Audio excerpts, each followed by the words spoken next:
Usually, I would start off one of these and say, "Hey, you guys let me know if you can hear me, but let me know if you can hear the music that I'm playing in the background because I don't wanna get this, shut down because of copyrights, because there would be a lot of them, A lot. Y'all hear anything? Hope not. Okay. Hopefully, my microphone's working then. Mm. Okay, I don't really have a real plan today. I just, like I said, I have a day off and I was doing my taxes. And I said, I don't want to do this anymore. So I said, let's just bullshit on a live stream. That's always fun, right? I do have to warn you guys though, I do have a landscaping crew that's coming and it's gonna need me to go leave this for a minute to go talk to them. They're getting our tree pruned outside. And they told me before, oh yeah, we'll be there after lunch. And then of course after I'm muted? I don't want to tell you and say you are muted. Oh, you're just joking. Okay. Brian, God damn it. I swear. Already, already interfering with the show, just like Brian would always do. So they told me they'd be here after lunch, right? And so, of course, after I schedule this, I say, "Oh, we'll be there at 9:30." And of course, they'll want me to come pay them, so I'll have to leave for a minute to make sure I go do that. But hey, let's kick this off like we usually would. What do I always tell you guys the beginning or the end of a weekly update? What are you watching? What are you reading? What are you listening? What are you playing? So I guess I'll start there. I'm listening right now. Right now, Fleetwood Mac's playing. It's just a 70s station on Amazon Music, and the algorithm is actually really good and it knows what you like a lot. And, I do love me some Fleetwood Mac. I'm reading. I was reading more of this morning. Almost getting there. Very good, guys. Shocker. Shocking news. I have breaking news here on the channel. Fonda Lee is a good writer. Breaking news. Breaking news. I know you guys were aware of this. What am I watching? Not really anything. Just been watching like music documentaries and stuff. I think still working on Survivor. I'm in the middle of All Stars. I think that's season 8. So I have a long ways to go there. But I think I got like another 8 months before my Paramount subscription runs out. So I still got time. Still waiting for him to make the change to high definition. That's how long ago it was that I'm watching here. And what's the other one? What am I reading? Playing. Still not really playing very much of anything. I started playing Resident Evil 4, the remake, because everyone was saying, "Hey, Mike, have you played Resident Evil Requiem yet? It's like maybe the best Resident Evil game since 4." And I'm like, I haven't even played 4 yet. So I own 4 and 7 and 8, and I've never played them. And it's not that I feel like I had to play them in order. I just feel like I can't justify going out and paying $70 for a new game when I have these 3 that are unopened right now. I was really interested in Crimson Desert. Now the reviews for that are kind of, and kind of a bummer, And I don't let reviews bother me one way or another. But again, when games were $70, and this is a game I would probably sink 200 hours of my life into, I want to make sure it's good. So I'm going to listen to a little gamer feedback first, maybe a few patches, things like that. Really, with that game, as long as it has the exploration, and the wonder that I had when I was playing like Breath of the Wild or Tears of the Kingdom, then sure, I'll get into it. I don't care about the story if the exploration in the world or open world are really, really good. But yeah, it's kind of wild. So that's what I'm up to. Let's see what you guys are up to. Let's go back and see some here. I got a super chat already. Thank you, Timothy. You rule. Here we go. Most anticipated movie of the year, most anticipated book this year, best TV show watched, and best movie snack. Wow. Well, anticipated movie is going to be Doom Messiah, obviously, or Doom Part 3. It's Doom Messiah. That's going to be a given. I know people are going to want to know what I thought about the trailer because I haven't talked about it yet, so I can talk about it here. I'm sure everyone that pops on is going to ask that. Most anticipated book might be The Hive by Ronald Malfi. He actually emailed me. He's going to be sending me a galley of it here pretty soon. So that'll be hitting my list very, very soon. Because I don't know if you guys know this or not, but Red God is not coming out this year. Pierce said it at Dragonsteel. Pierce was just in an event with Ryan after I went with him, and he said it is not coming out this year. So Red God would be the answer, but it is not coming out this year. Best TV show watched, probably Night of the Seven Kingdoms. That was so much fun. It really, really was. And best movie snack, we have like one of those like wheel and cart like popcorn machines in our house because we go through so much popcorn because we do family movie nights every Monday. And me and my wife will usually do like just an us movie like on Friday nights or something. And so, yeah, popcorn, it's cheap and it's easy. And it's the real thing that sucks about it is just cleaning that thing. Cleaning that thing sucks, but it's worth it because whenever you make like regular popcorn and just an air popper, it's like you got to butter it and salt it, and it takes forever to get the ratio right. This all does it for you. It's really great. It's a really great machine.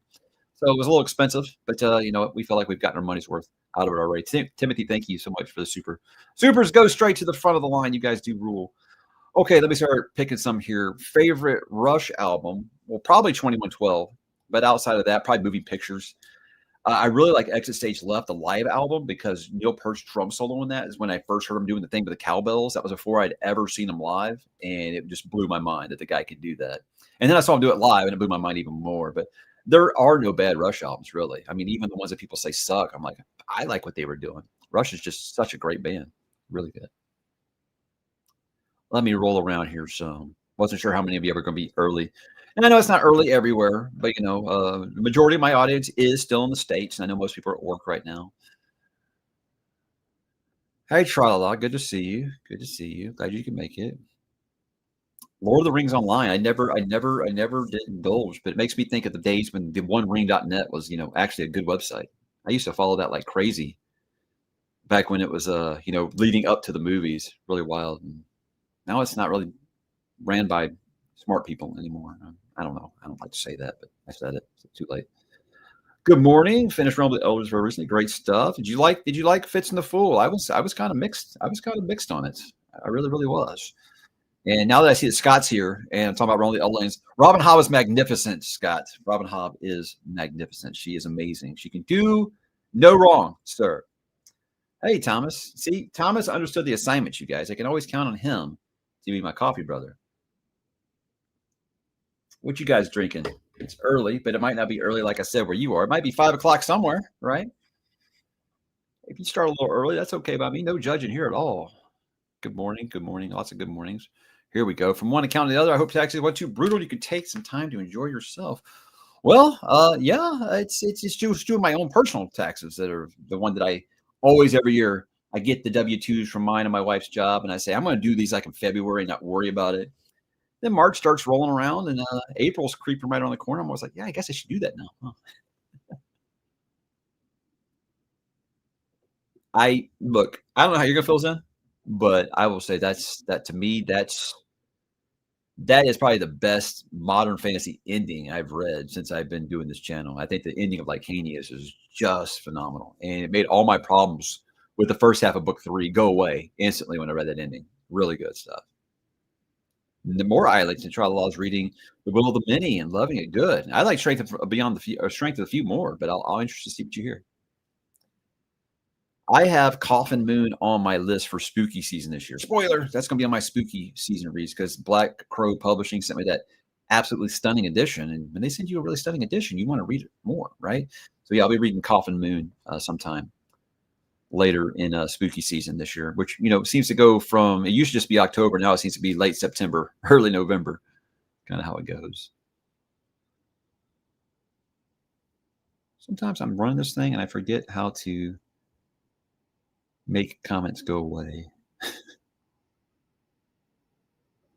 So I've read the first 3 Red Rising books. How bad is my heart going to be crushed as I continue? Well, sir, it is one of those series where personally, I you know really got into Grimdark a lot at the time, and what I appreciate about the sequels is he really embraced the Grimdark. Pierce Brown really hung out with Joe Abercrombie a few too many times, I think, or just enough times to where I felt like, okay, this feels like if Joe Abercrombie decided to ghostwrite the sequel books because it gets really grim, really dark, to the point to where a lot of people that finish the original trilogies say, "Man, I wish I had stopped," but not because it's not good, but because all of the bad things happen, and I mean all of the bad things happen. But I love it. But again, if you, it's like if you were someone who read like the New Jedi Order, the Star Wars books, it was like a lot of my friends that really all into the Star Wars books, they tapped out New Jedi Order because all the bad things started happening. All the characters, you know, the good guys lost more than they won in that series, and it was hard for them. So I kind of liken it to that. It's very much like a New Jedi Order.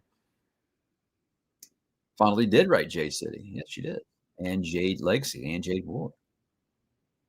I won't be going to see it in the theater, but I do want to see it. We rarely go to the movie theaters anymore. Like my wife and I will do like a date night once or twice a year at the theater, and I'll take the kids to something big. I'm sure I have a pact with my kid that we will go see every Batman, Spider-Man, and Superman movie. I told him that when he was like 3, and he's never forgotten it. So I'm sure we'll be going to see the new Spider-Man movie, even though I'm about ready to vomit with the MCU right now. But I am a Spider-Man honk, so of course I'll probably go see it. think I got a super in here somewhere. There's a new member. All right, new member, Jimmy Cath. Welcome, new member. Awesome. Thank you, Jimmy. But I've heard Project Hail Mary is very good. And the thing is, I got a lot of people already like jumping on me, being like, "See, I told you 2.5 or 2 hours and 40 minutes ago." It wasn't about Project Hail Mary. I was just saying overall, I want movies to go back to 2 hours and 10 minutes or less. That's I think that's a nice standard. I'm watching all these 90s movies lately, and they're all like 90, 100 minutes. It's just perfect, perfectly paced. It wasn't about Project Hail Mary. People like thought I was rooting for the movie to fail or something because of it. Is it? Brian, I thought about going ahead and watching it, but I'm like, no, because they'll have like some returning champ, and they'll be like, this person won Survivor 12 and 14, So Jeff doesn't really hide any of the spoilers for people who haven't been current or watching the show for 25 years. I have. I saw them with Metallica and Alice in Chains in the 90s. That was wild, right? And then I saw the reunion when he first got back with Slash and Duff in, I think it was 2016, 2017. It was amazing, man. It was one of those we went into being like, I'm sure Axel's voice doesn't sound. No, he sounded great. So, and here, the thing was, when I bought those tickets, I was like, I'll pay whatever it costs to go see Guns N' Roses, with Slash and Axel back together again. And went to that show being like, but I'm sure Axel doesn't sound that great anymore. And he did. He sounded incredible. And I thought, just please, guys, get along for long enough for this show to happen. Because I thought the concert's in 6 months from now. What are the chances they're still together by then? They haven't gotten in a fight by then. But here they are 10 years later, and they're still doing it. So good for them. Glad to see those kids could work things out. Turns out that making money will make you put aside a lot of bullshit, right? Okay, so how's the Dune trailer? I know this is going to come up a lot. For me, there's things I like, there's things I don't. Obviously, I will be the first to admit that as a book on its own, Dune Messiah is just okay. I always tell people Dune Messiah and Children of Dune are kind of like a two-part story. If you look at just Dune Messiah as the sequel to Dune, yeah, you're going to be disappointed. So the fact that Denny wants to end his trilogy here, which I understand why, is he just wants to do Paul Atreides' story. He doesn't want to do the whole Atreides family. He doesn't want to do the Golden Path. Okay, I get that. Still think someone's going to try to do it. If this movie's successful, Warner Brothers is going to try to do more movies. Just letting y'all know. I think that with this is I don't like what they've done with Chani. Obviously, I think that they're just about every Dune fan told you that. I don't like how they changed Aaliyah, obviously, because Aaliyah was so important in that first book, and it makes no sense calling her Aaliyah the Knife now. But without spoiling anything for people who haven't read the book, I think changes with this one I'll be a little more okay with, just because it's not a relatively strong book on its own right. And to have a full open and closed story, basically ending a trilogy with this book, he's going to have to make some changes. I fear that Denny's gotten too far away. Like that first Dune Part 1, you watch that behind the scenes stuff, and he said he had a paperback copy in his back pocket. Whenever he got stuck, he was always like, well, what would Frank do? I don't feel like he's doing that anymore. I definitely don't feel like he's doing that anymore. But this isn't just like my Zendaya hate or something. I just don't like how antagonistic they made her towards Paul. It just seems it frustrates me. And I say every time it shows Zendaya on the damn trailer, she's like making the mean face, and it's just like, God. At the end, it makes it look like her and Paul are fighting. If that happens, I will be flipping tables in the movie theater. Absolutely, will be flipping tables because, spoiler, that doesn't happen in the book. So we'll see. I'm optimistic. I think it'll be good. It'll be a good movie.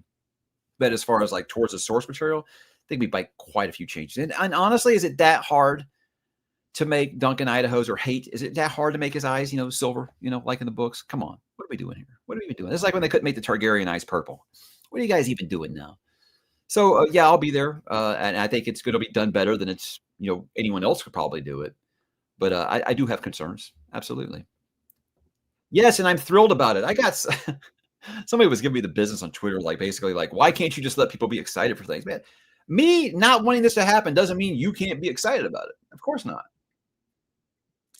How many of my favorite IPs have they done a reboot or a continuation or some spinoff series in the last decade, and they've all been dog shit? That's why I was like, okay, this is my favorite TV show of all time. Can we not? Can we not? I definitely thought the team they had around it. It's the lady who did the Eternals. No. Buffy, it's all about the dialogue. And I know he's kind of a garbage human being. Without Joss Whedon, I just don't think Buffy works. It just doesn't work. So I was actually, as a fan, I was happy to see it not happen. Let's let that legacy live on. Plus, if you read the comics are great, and it's not going to do it better than the comics. It's not.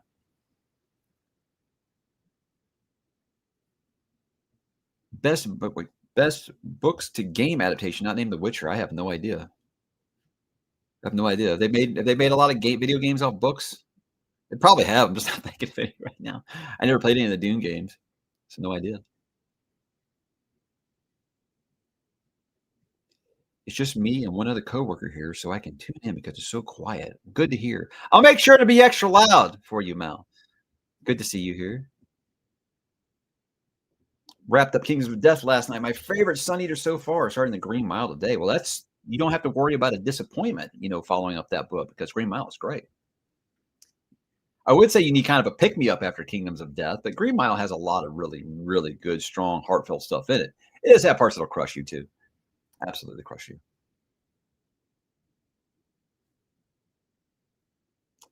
I don't know. I was working more on last contract of Isico here, but I'm working on it. I'm working on it.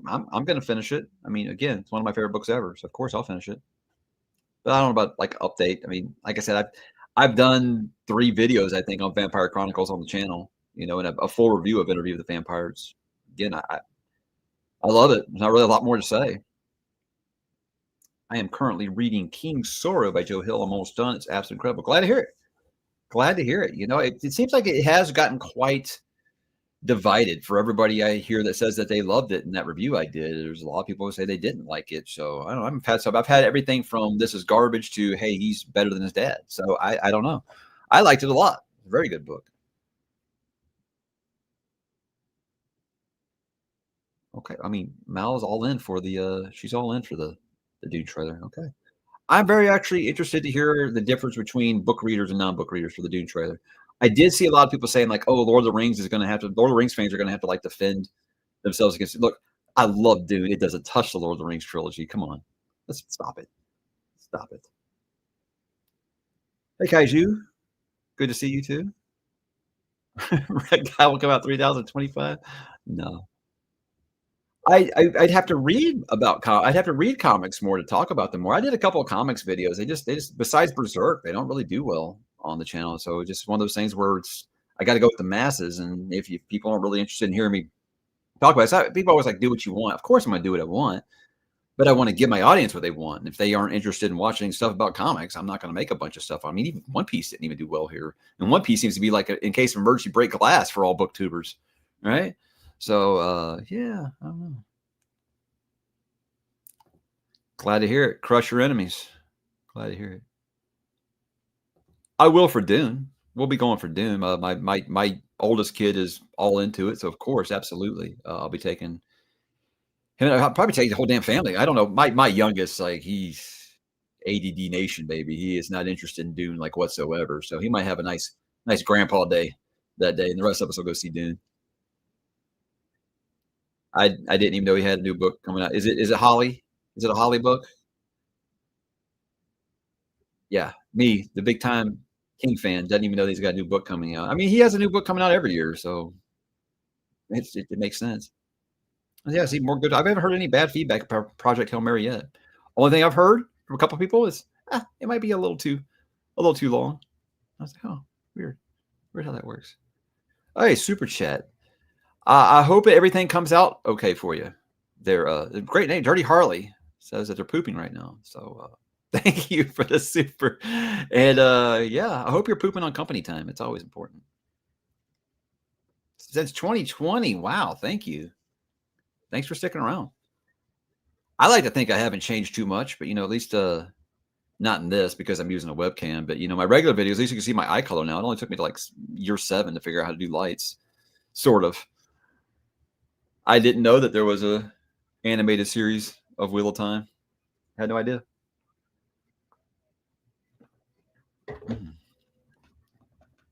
Right? Right? I mean, even the microwave popcorn, it blows it away, man. It's awesome. We got that cool scooper and all that in the back. Yeah, it's awesome. It's fun. I'm not like other dads. I'm a fun dad, right? All right. Someone else reading Rift War. Is that Holy Sister? Is that the Mark Lawrence series? I read Red Sister and just didn't work for me. I just decided that Mark Lawrence just clearly wasn't for me. 4 books in, it wasn't really my bag.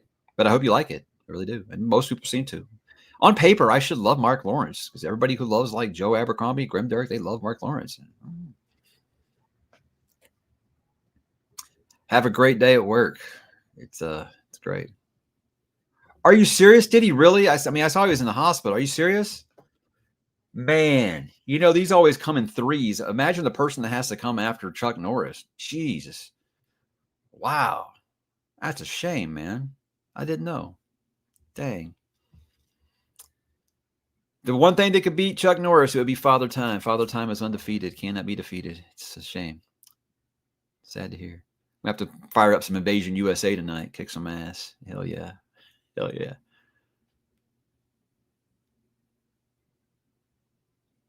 What's the best entry point to fantasy? I just made a video recently about best place to start. And I kind of, the reason I'm going to tell you to watch the video is not just because I'm being a jerk. Maybe a little, I'm not trying to be. What I was saying is like, I go into the reasons in that video about depending on what you're looking for. I think that this would be a good place to start. So it's like 2 weeks old. It's just the best place to start with fantasy for beginners. I think I would highly recommend you watch that. Because otherwise, I'm just going to say Lord of the Rings, you know. Am I going to read more Agent Saga? Yeah, absolutely. I'm supposed to be getting that nice Taipan edition from Broken Binding. It'd be nice to read out of that. All right, so I guess it's been confirmed. That's a dagger. That's terrible. Damn.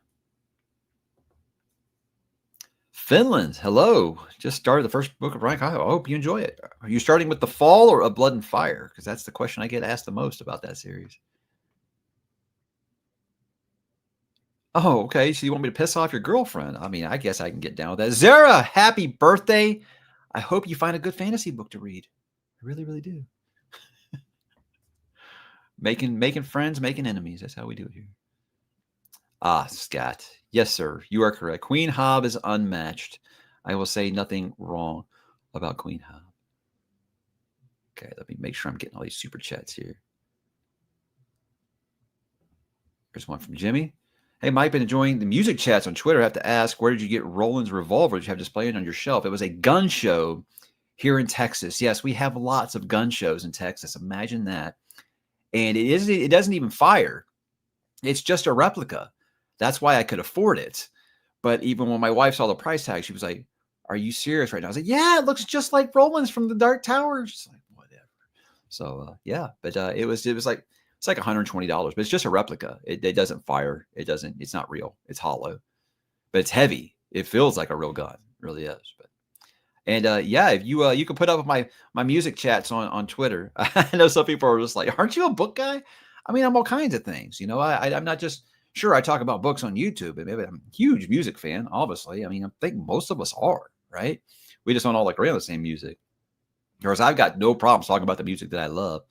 Especially now that I have my turntable back in the living room. It was a deal I made with my wife. I was just like, hey, I was thinking about hooking this up. But here's the thing. My wife's favorite words to say to me, not I love you, not you're the best. It's turn it down. That's what my wife says to me more than anything is turn it down. But she says I love you a lot too. But I'm burying the lead here. So I thought for sure she was going to tell me no. She told me, yes, why not? Let's go ahead and do it. And every night since I've done that, we played a couple of LPs, because there's just something about vinyl that's just a little bit magical, I do think, if you're of that generation. Obviously, my generation, we were much more cassette, but always had something, some reverence, I think, towards vinyl. And, I have some of my favorite albums of all time on vinyl, mostly, Fleetwood Mac and Creedence and things like that. Rush, I just got that Rush album. What else I got down there? I don't know, a bunch of stuff. Maybe one day I'll do a little thing flipping through those. But yeah, I'd love me some 70s and 80s and 90s rock. I mean, that's my brand. And so I'm going to talk about it quite a bit. But glad to hear I'm not annoying you on Twitter with my music takes. I know some people that they don't listen to classic rock. They're probably like, this geezer right here. All right, one more super chat. Rundo. Hi, Mike. Have you ever heard of Terry Mancourt's Spellmonger series? I highly recommend you check out this one. Spellmonger. Brilliant epic fantasy. I think I've heard of Spell Singer. That's Sebastian de Castell. I want to say I've heard the name, but I don't recognize Terry Mancourt. I recognize the Spellmonger name, but I'm on Goodreads right now. I'll type it in. Spellmonger. This is the kind of stuff you guys tune in for, to watch me not be able to type. Spellmonger, Terry Mancour. Here we go. I am adding it to the want to read list as soon as Goodreads loads, because it's really good at that. Thank you for the recommendation, sir, and thank you for the super chat. You do rule. And so this earlier, Jimmy, thank you for becoming a member. Appreciate that. I wish I could tell you I knew how that always works, but I don't. So there we go. If you guys, I think there's a button that says, join or subscribe or something like that. Yeah. Okay, how far behind in the chat am I? Pretty far, right? Let's see. Didn't want to cough in you guys' ear there. I am going to read Told the Hounds this year. Absolutely. I think the long guys might be here. So if I have to bail for a minute, I hope you guys can hold it down for me. Of course.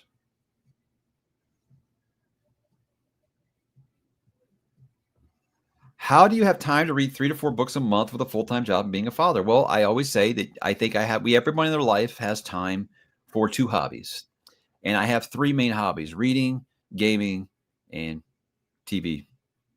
Like most people, right? First of all, don't spend your time scrolling. That is just a time sink. I don't spend hours on TikTok. People think I'm on Instagram a lot. It's like, that's for marketing purposes. Really, that's why I do that on Instagram. It's just, for marketing for the channel. Twitter, I will be when it's big time, like NFL time, like football. Yeah, I'm on Twitter way more than I probably should be. So I use that mostly for sports and now to talk about music, of course. But yeah, you don't spend your time doom scrolling. I don't watch a ton of TV, but if I am, I don't game. So it's like basically reading's locked. That hobby's locked in.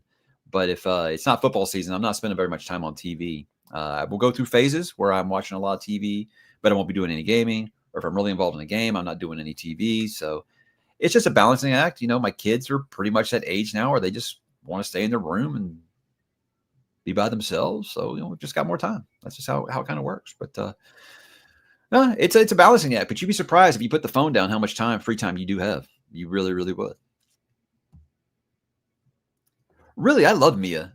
I like Mia a lot. I thought Mia was actually one of the less annoying protagonists I've read in modern fantasy in a while. But I loved Mr. Kindly. Mr. Kindly was so good. So good. And Mateo, was that her trainer? Ooh, excuse me. I just burped on a live stream. I can't edit that out. Drink the coffee too fast. But Mateo, her trainer, I liked him a lot. Are we talking about Twin Peaks? Yes, Twin Peaks is great. Already talked about it. Back up a little bit. I'll talk about it again in like 30 minutes. I don't want to do it like 4 times.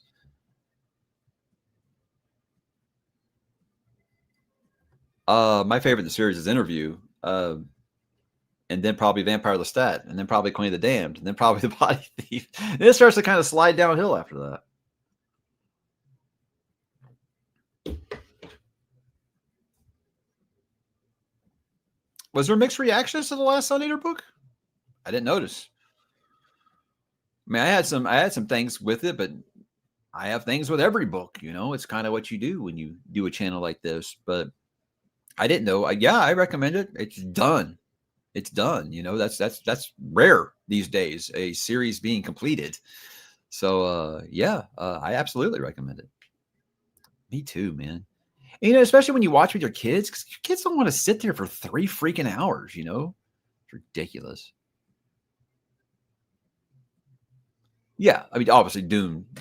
Yeah, we don't want those to be long. So I think there's movies that deserve it. Dune, Gladiator, Braveheart, epics like that. They deserve that screen time. Wakanda Forever doesn't need 3 hours. Come on. Jeez. Another super. This one from Roondog again. Thank you. Appreciate all you do. Contribution 2020. Have a great day, y'all. Hey, you too. Thank you so much. Valhalla awaits you. Okay. Saw Sebastian Bach a few weeks ago. It's incredible. It's like, let's do a Skid Row CD and he's 57. He still sounds good, huh? Okay, great. There's a few of them still have. Rob Halford's kind of lost a little bit. He can still bring it, but Bruce from Iron Maiden, Bruce Dickinson, he can still kick ass. That he's amazing. But yeah, those guys that keep their voices from the 80s hair rock era, It's quite impressive.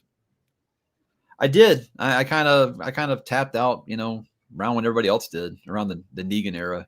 Just kind of got, I don't want to say further away from the comic, but it just, I don't know. There was just something about it where we would have the problem I always had with The Walking Dead was like you have this ensemble cast of like 30 people, and every couple of episodes you'd have an episode that just focused on one person. And I'm like, why are we doing this? It's like this is Lost or something. You're not writing as good as Lost did in the early years, So it didn't make appropriate use of its time. I didn't feel like. Yes, I plan to read Hunger also during spooky season this year. I'm gonna give you guys all my spooky season reads, I think.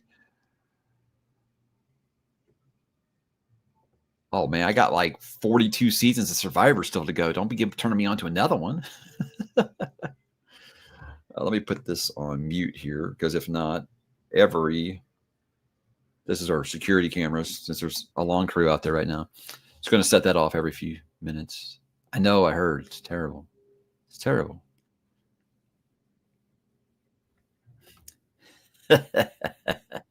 Nice.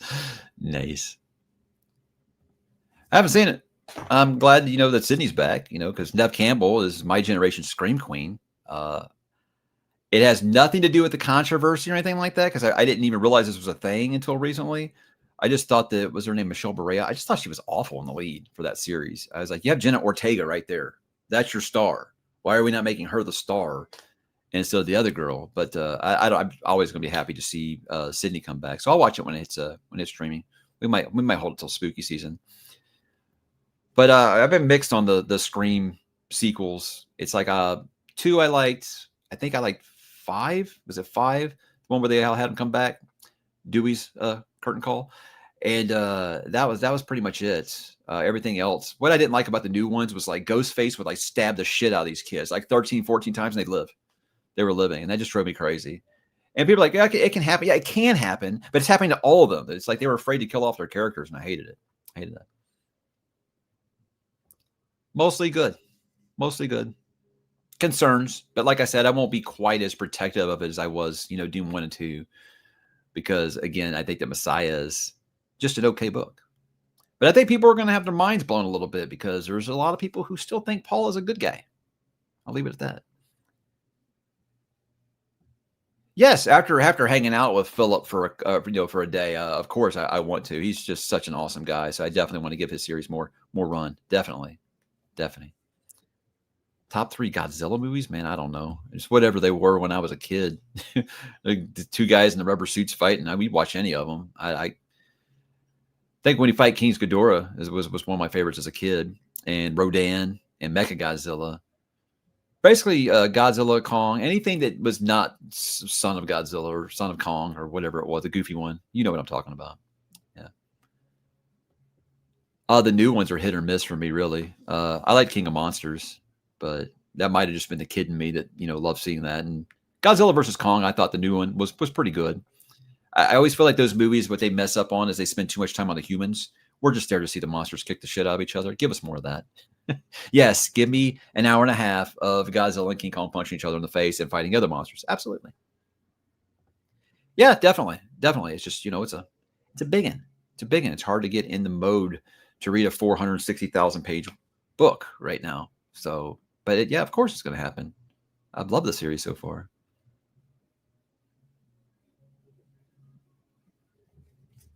You're allowed to have your opinion. You don't got to apologize. Definitely not for everybody. The book isn't for everybody. I get it. Well, if you could hear Rocky talk about anything and decide it's the worst ever.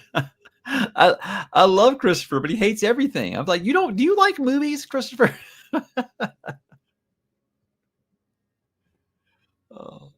Yeah, look, here's the thing is I asked Christopher if he wanted to do a trailer breakdown of Doom Messiah with me, and he said no. He's just done talking about it.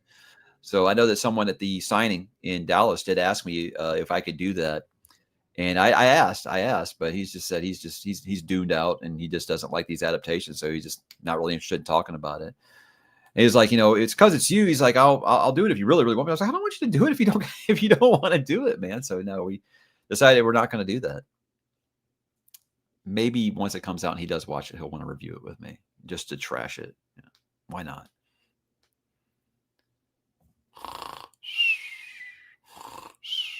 Oh, sorry.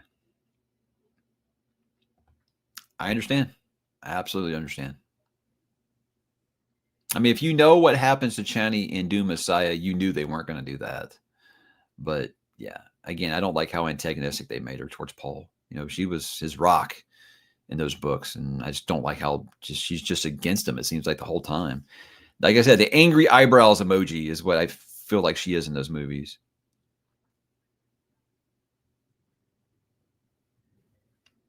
It's a good song. Paul McCartney, Live and Let Die. Guns N' Roses did a good cover of Live and Let Die, too. Horrible Bond movie, though. It's one of my least favorite Bond movies is Live and Let Die. I know a lot of people like the villain in that, and he was fine, but that movie was just so corny. And I mean, corny even for like the Bond series in the 70s. Man, great track, Live and Let Die. I haven't even started. Here's the thing with this is to get your severance at the company, and it is very, very good severance. You pretty much have to stay until they say you can go. And if I had planned to find something right when that ended, I would have been screwed because they have the right to extend you there. And they did extend us for another month, and you're stuck. So it's greatly affecting my mood, no doubt. But no, I haven't even started. But again, the severance is good enough that I'll have time to look for something. And problem is, in the market I'm in right now is getting absolutely just ravaged by AI. They're trying to make AI replace finance, basically. So there's a lot of people that are going to be looking for a job. So who knows? Who knows? I might be on here doing live streams every day with a cup out saying, "Please, sir, can you spare a coin?" Who knows? All right, let's try to go down to live here because I'm being Brian. Yes, I'm being Brian, and I'm ignoring all the new comments. Do you watch anime? No. I think I've watched some of Death Note, Vinland Saga.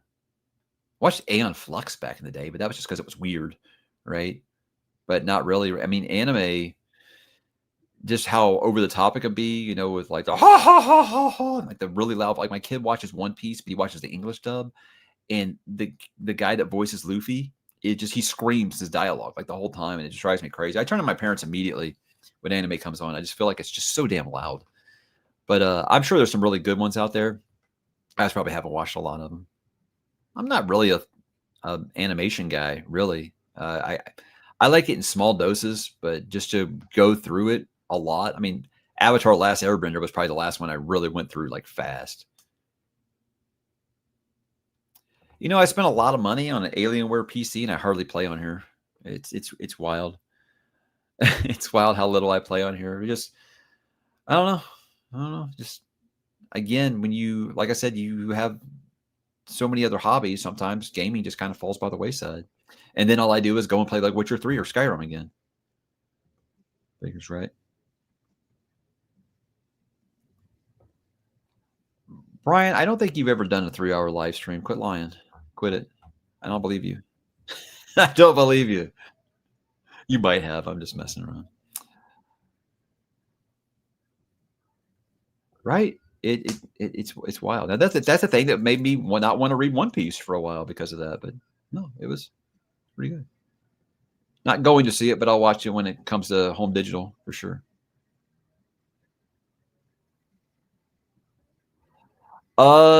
It's interesting. Put it that way. It's all right here. It's all right here on this beauty. I backed it up. Don't worry. As of last night, when I stopped, I'm at 530,000 words. Now, before you freak out, obviously, one, this is something that's never going to be released. Two, that's something that's not edited or rewritten or anything. I said I was not going to do any rewrites or edits until I was complete. And obviously, if this was something I was going to release, this would probably be like 4 or 5 books, because when you're dealing with a love story, love stories aren't 500 something thousand words unless they're Gone with the Wind, right? So I know that that's something that I wouldn't be doing. But just for myself, if I want to as an achievement completed, I would, divide it up. I would probably make it shorter chapters because right now the chapters are like 10,000 words. And I know that's too much for a chapter. So I would shorten them or I would make it to shorter chapters and things like that because it jumps around in time so much. So what I would do is like a long stretch of time before a time jump, I would do that whole chapter and it's like 10,000 words. It's like, months or a year. And then I would just, the next chapter, I would go to the next little time jump there. And I felt like that was a good place to break it up.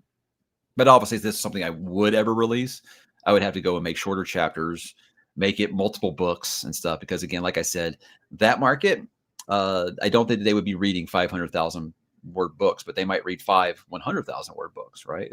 That might how it would be. But yeah, don't take that as, oh, wow, I wish I could write that. Well, the thing is, guys, you are actually writers because authors are like, I'm lucky if I can write 500 words a day. Yeah, I mean, you're good writers.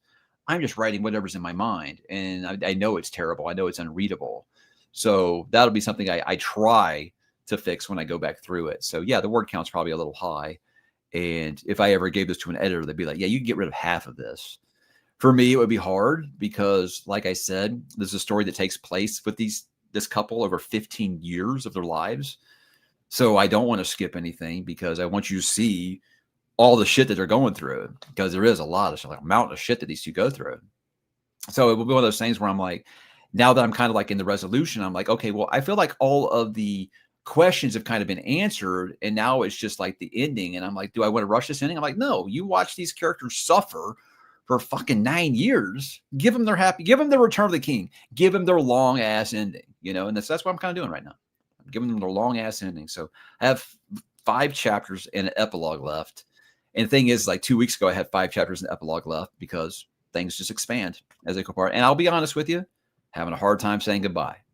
Hard time. I've been doing this for 4 months. It's a hard time saying goodbye to some characters. It is. So it's first time for me. It's first time for me. I have, though these things are probably normal to people who actually are writers, but it's been a fun experiment. It really has. It really has. We do have the over-the-air antenna, so maybe I can catch some old Price is Right episodes, the Bob Barker ones. You hear that outside? This is the kind of stuff that happens when I'm trying to record. Motorcycles, trucks that are louder than my car, and my car is loud. And long cruise. It's the suburbs, baby. It's the suburbs. I don't know. See, the thing was with this, the idea of the story was it's something I thought about for a long time, but never really thought about like as a story. It was more of like something about just a few ideas I had. And then, like I said, I was suffering really bad with insomnia back in like October, November. And I was always just like coming back to it. And I just started kind of saying things, thinking things and going further. And I was like, one day I was like, holy shit, I think I have an ending actually.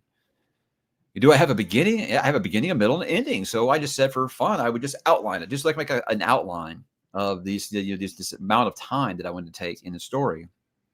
As I said, I can't get it out of my head, so I guess I've got to write it down. That's kind of how it started. When I started, it was kind of funny. I was talking to Philip C. Quantrill about this in Dallas. It was like when I actually first wrote something down, it turned out being like chapter 23. So it's really been a very, very weird experience for me. But it's been something I feel like it's been fulfilling. And like I said, even if it never sees the light of day, which I would just be mortified if anybody read this book. I mean, I don't even know if I could let my wife read it without just wanting to crawl into a hole of embarrassment. So yeah, I don't know that it ever does, but for me, it feels nice. It feels like a sense of achievement. But it will be very, very sad, when I write that last chapter, I do think.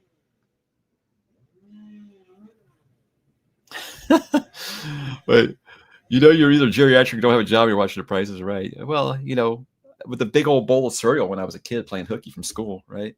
Oh, yeah.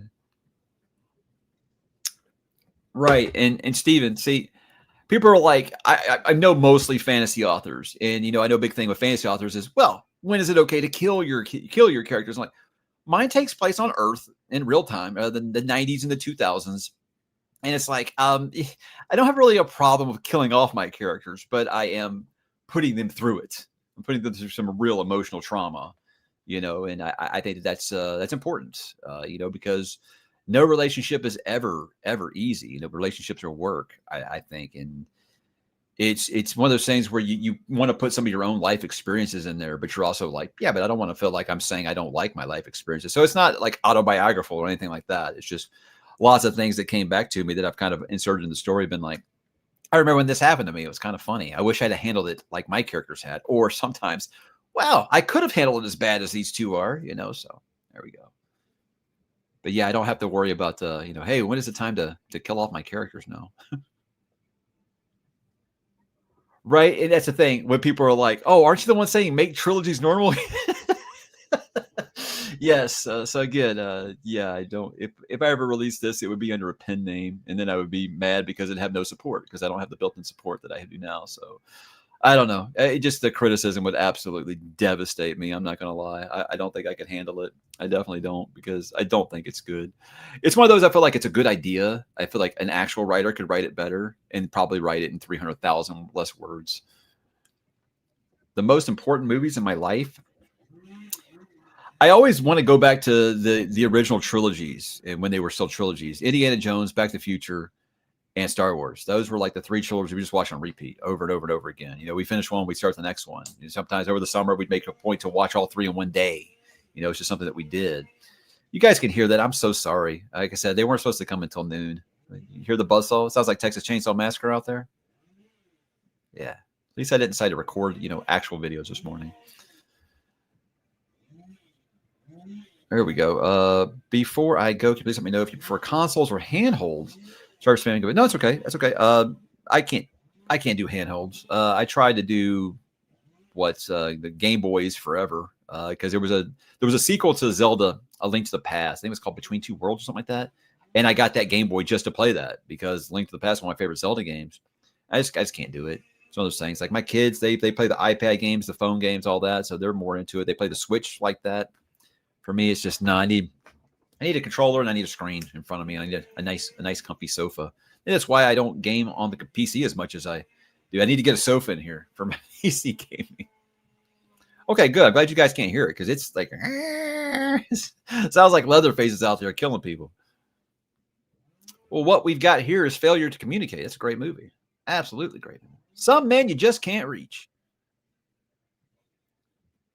Are you talking about writing? Everybody starts from what's your process? Like I said, I outlined it first. I wanted to make sure I had a beginning, middle, and end. And, some things I've shortened, some things I've lengthened as I've went along, but I've mostly stuck to that outline as a Bible, because I said, here's the important moments. You can fill in some gaps later, and also trust that, there is more that's happening with these two. And I am very slice of lifey with it. There is long stretches where it's like nothing's happening. And I'm like, yeah, because I want you to see that these characters love each other. They're just what we did in the 90s, guys. We talked to each other.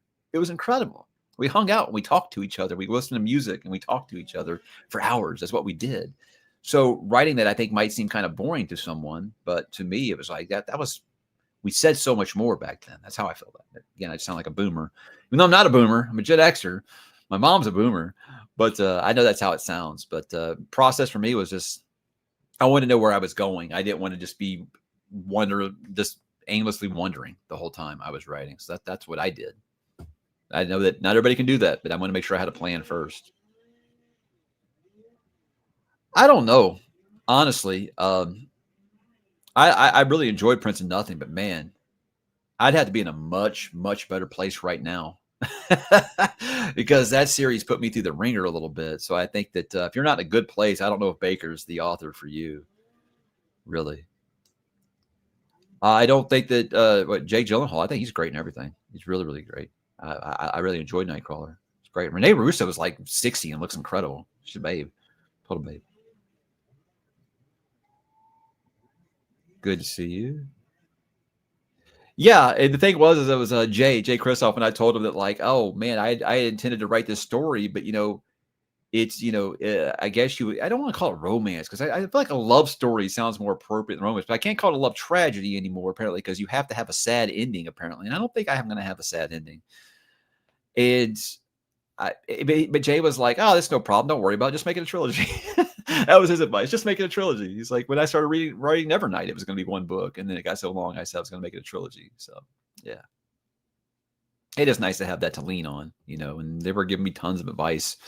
Him and Ryan and Philip were giving me tons of advice while I was out there and stuff, send it to an editor, get real artists. And so I was like, I don't plan to do this, man. So I don't know. it's nice to have that support system if if you ever decide to do that. I'm saying, and I know every generation says that. They really do. But I said when we were watching that movie Singles again, and I was like, there was a scene where the two characters, the love interests, are just sitting on the floor looking at albums together and just talking. And I was just like, good Lord, that's a core memory for me. That hours you spent just going to a girl or a boy's house that you were interested in and just listening to music and just talking because we didn't have anything distracting us. Well, the biggest problem we had back then is their parents busting in on us while we were making out. I've had a lot of requests for a new shelf tour. I don't think it's. I mean, yeah, it's changed, but I got just a lot of books in the closet. If you guys want to see all those books in the closet, I don't know. And you don't get text messages until you're on a live stream. And it's sure somebody to tell me, hey, I'm watching on a live stream. Thank you, appreciate that, man. Oh, friends are the best, aren't they? Will I ever read Invincible? Described as Spider-Man meets Superman meets Dragon Ball Z. Who is that? Is that the guy that did Walking Dead? Is that the creator of that? Maybe. I've heard interesting things about the Good God, the TV show. Jeez. No one bothers me for hours. I'm like, please, someone call and talk to me until I do a live stream. Yeah. Okay, here we go. I've had a really hard time getting into any book and really want to start reading fantasy. Do you have a book about recommendations that keep you hooked? I'm going to keep you hooked, but if you're interested in getting in fantasy, I just did a video about, where to start, depending on what you're looking for. So I check that out. Or, I've also done that for horror. I've done that for, not sci-fi, but I've done like my favorite sci-fi books. Just not as big a sci-fi fan or reader as everybody else. Let's see. That's good. It's rare. It's rare. It's rare nowadays when something's faithful. It actually blows us away when something's faithful. Like Night of the Seven Kingdoms, everybody was just like, wow, I can't believe they're actually being faithful to the book. I do not listen to audiobooks. I can give you all the feedback on them because all my comments are about how great fantasy or how great the audiobooks are on some of these fantasy series. But me, I just can't. I just don't pay attention. I just don't pay attention enough to do it. I wish I could. I'd get a lot more done. I'd be doing more than 3 or 4 books a month. I'll tell you that. I've heard it's pretty good. It's freaking long though, isn't it? It's super long. That's not an auto not read for me. Just right now, it's hard for me to get into any long series or long book. Thinking probably next year I'll go back to Matthew Corbett. I said I was trying to put an emphasis on finishing and catching up on some series, and that one was just too long. So as maybe next year, because I want to make sure I can kind of try to run through them in a year. So there like 7 or 8 of them left. I've only read the first 2. So let's see. I am not familiar with this author. I am not.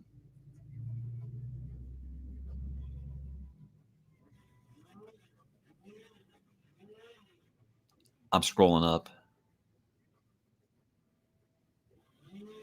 If I had the money to make a book or a series into a movie or TV series, which would it be? Man, I'd love to make The First Law, but I want it to be so damn faithful. So damn faithful. Just like ridiculously faithful. And, I just don't think that I just don't know how it works on TV. I thought right after like Game of Thrones ended, it was like perfect for it. But it seems like people are starting to get sick of the despicable character on TV because they've just gone so far with it. It's just like, well, if you don't make your characters likable at all, and I just fear those characters wouldn't come off as, what I say is like, they aren't necessarily likable when you're reading the books, but you find yourself rooting for them. I'm not sure you can translate that to TV very well. I'm not sure how ℚ𝕤𝕤𝕤𝕤 or ℎ𝕠𝕠 or the Bloody Nine would translate to television, so you'd have to have a really gangster writer.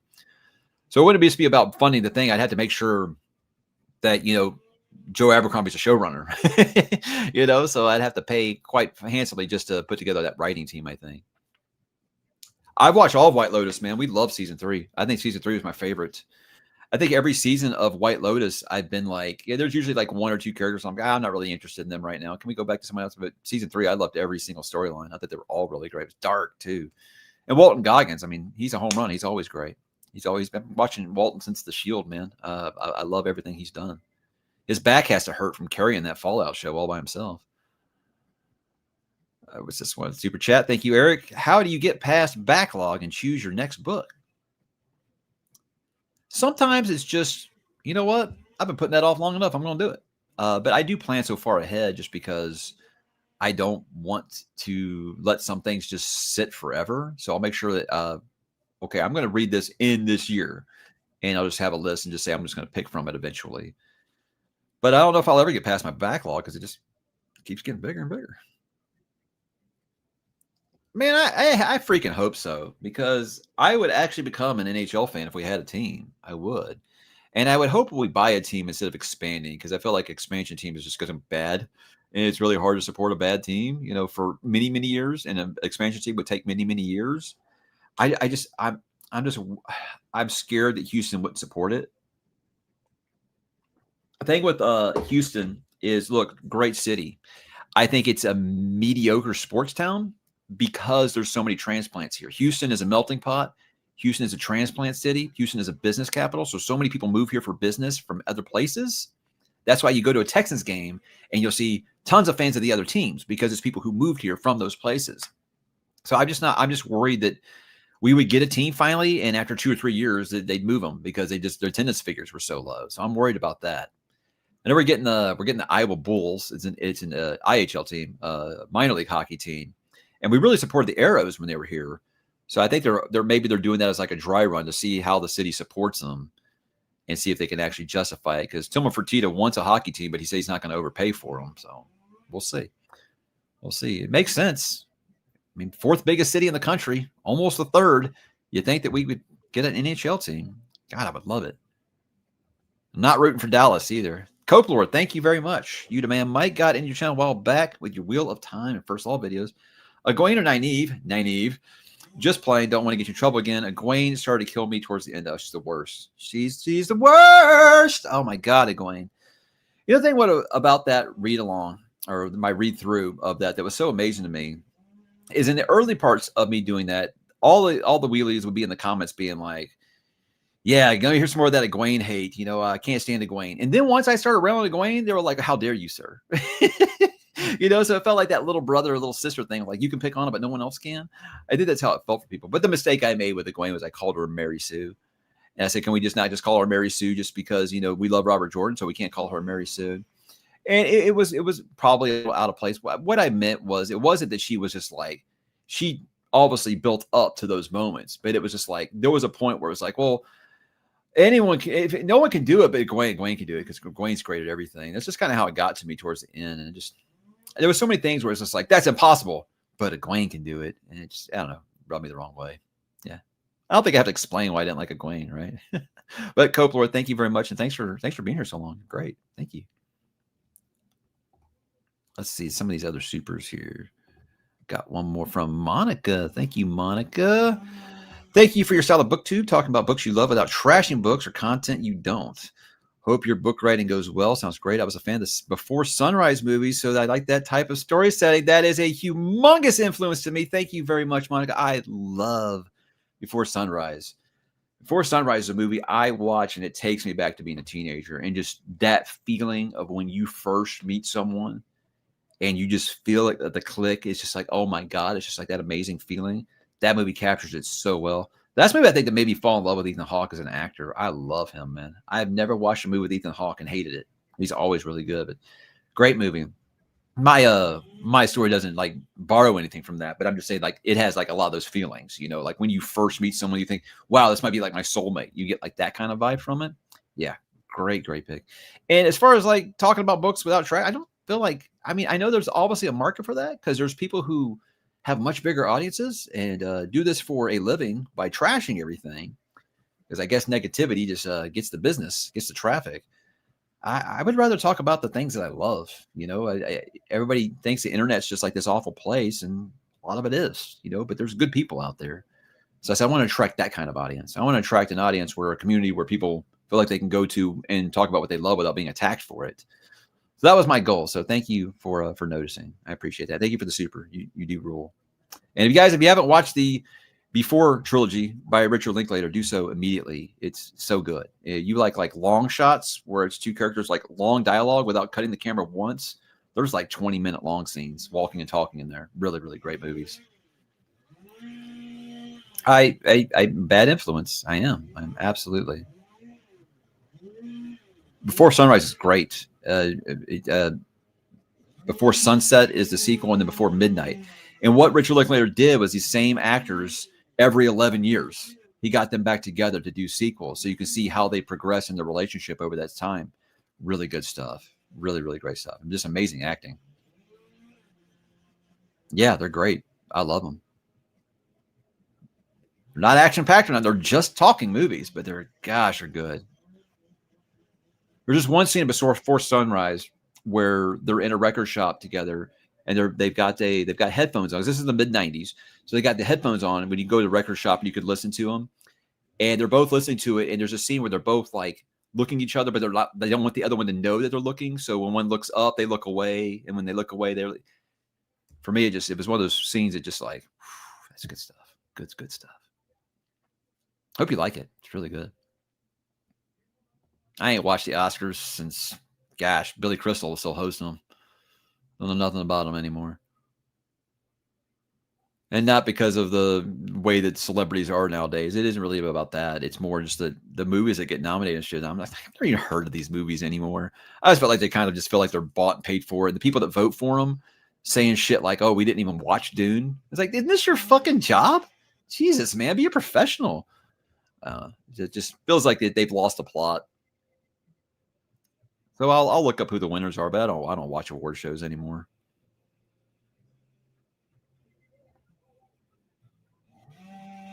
I mean, it did work because on paper it was called From Dusk Till Dawn. It's really good though. I liked it. I think Michael B. Jordan's great. I don't think he's bad in anything either. I've never seen Michael B. Jordan have a bad performance. He's awesome. But the more I get further away from him, I'm like, it really was just From Dusk Till Dawn, wasn't it? Which is an awesome movie.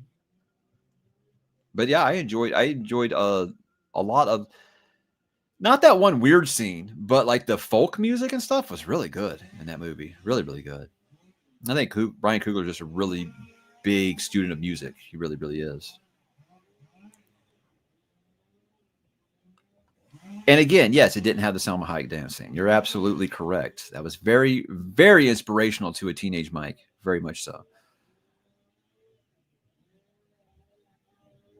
I'm a beginning reader and having trouble managing my inner monologue while reading. Like reading like your head's just swimming the whole time you're doing it.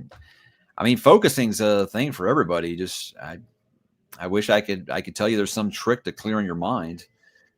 For me, reading does clear my mind. So, but I mean, even the stretch of this bad stretch I've been having, I've had some days where it's hard to read. I get it. Thank you very much. Thank you very much. Thanks for hanging out. Did hear the news. Very sad. I beg to differ. I think it holds up great. All 90s movies hold up great. Here's what I've been saying about 90s cinema.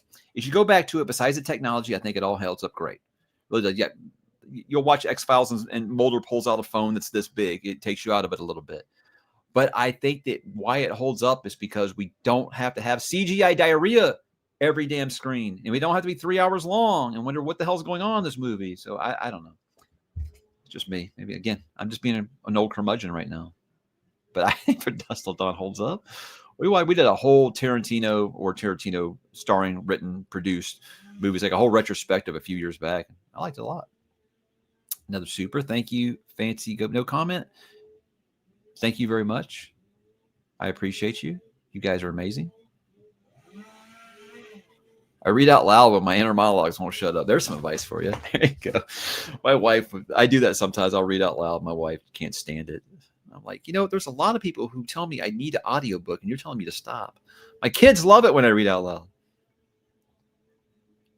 There's some hit and miss, but I think that Jigsaw is an icon. Absolutely. Absolutely counts. Sure. Well, now it's not perfect. I mean, every decade's gonna have some movies that maybe don't hold up. I just feel like I'll go back to some '80s movies I love, and I wouldn't say they don't hold up, but I can look and be like, "Yeah, nostalgia is what's keeping me here." These aren't gonna be particularly great movies for anybody who didn't grow up with them. Like, I like that movie The Wizard when I was younger, and I watched it when I was older, like, "This is awful. This is a terrible movie." So I think that you can say that and still love the movie because you grew up with it. Like, do I think that The Goonies is a fundamentally a spectacular movie? Maybe not, but I grew up with it. I showed my wife when we were first dating; she'd never seen it, and she was like, "Whatever" on it. I was like, "I guess maybe something you do have to grow up with." Whereas almost every '90s movie I've showed my kids, they adore, they love, and that's why I just really started thinking, like, man, '90s movies just really have held up the greatest. I feel like that's the peak of like I have a letterboxed. And what I will do on Letterbox, if you don't know, Letterbox is an app where you can, grade all the movies you've watched and sort them and stuff like that. And I make these lists of movies I watched by year. And you go to like 94, 93, 94, 95, 96, and it's just like there's like 70 movies that are like incredible in those time periods. And we just don't have stuff like that anymore. It's a shame. At least that's how I feel. How do I get to my supers? Every once in a while, I completely forget how this thing works. Make sure I've gotten all the supers here. I think I have. Chainsaw. I really hope you guys can't hear that because this is just bad, bad stuff.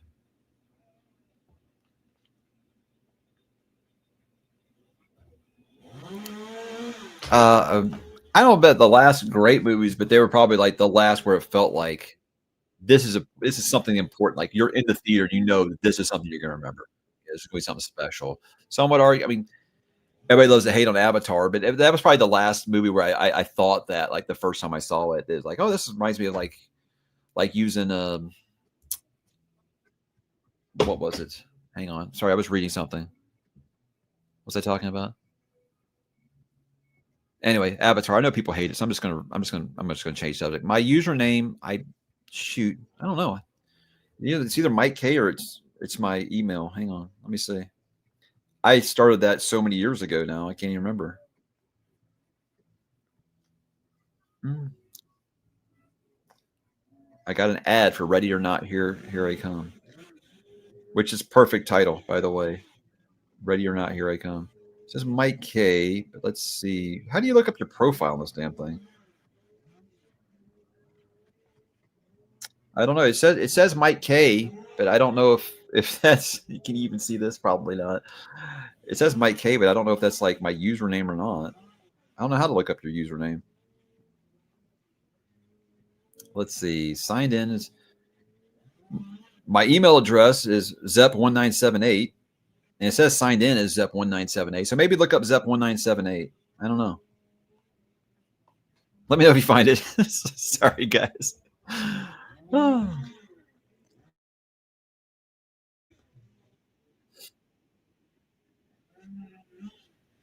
Yeah, it's terrible. It's terrible. Like I said, '90s kids shows. I wouldn't watching very many kids shows except like Animaniacs and Tiny Toon Adventures and shit. So I can't really say about. You mean like the Nickelodeon stuff? Man, that stuff was bad in the '80s and the '90s. Still is. Like what was that show that Ariana Grande was on? I watched some of that when before I even knew who she was, basically, and I was like, this is awful. This is awful stuff. People love this. So yeah, this is the suburbs, man. It doesn't matter when you schedule to do this. If it wasn't this, it would have been something else with some loud dog or some person who just got a Harley decided to just rev it the whole time. It's like I said, it's just that's the suburbs, baby. I mean, look, I said this in like '95, and people thought I was just like this is more of your like JFK assassination shit, isn't it? So I'm just saying it's not crazy to believe that it could have happened. I mean, the guy was clearly sad. He'd already had like some failed suicide attempts. Seems like it would be easy to get away with if they wanted to. But again, I don't want to get the channel demonetized talking about this. So I don't talk about the JFK assassination too much. Afraid I might be like, oh, local booktuber gets hit by car. What a coincidence. He was talking too much about the JFK assassination. The more and more, the older I get, the more I'm like, man, I'll just move into the mountains. Don't bother anybody. It's a great movie, Dirty Work. A 90s movie, Dirty Work. It's really, really good.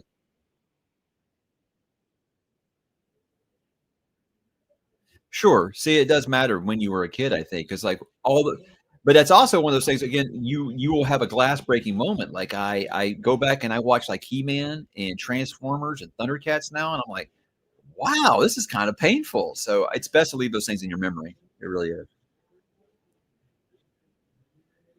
Horror story question. Do you think dinosaurs could fit into a horror fantasy novel with vampires? Absolutely. That's the best thing about the genre. You can do anything that you want. You don't have to explain it. It's great.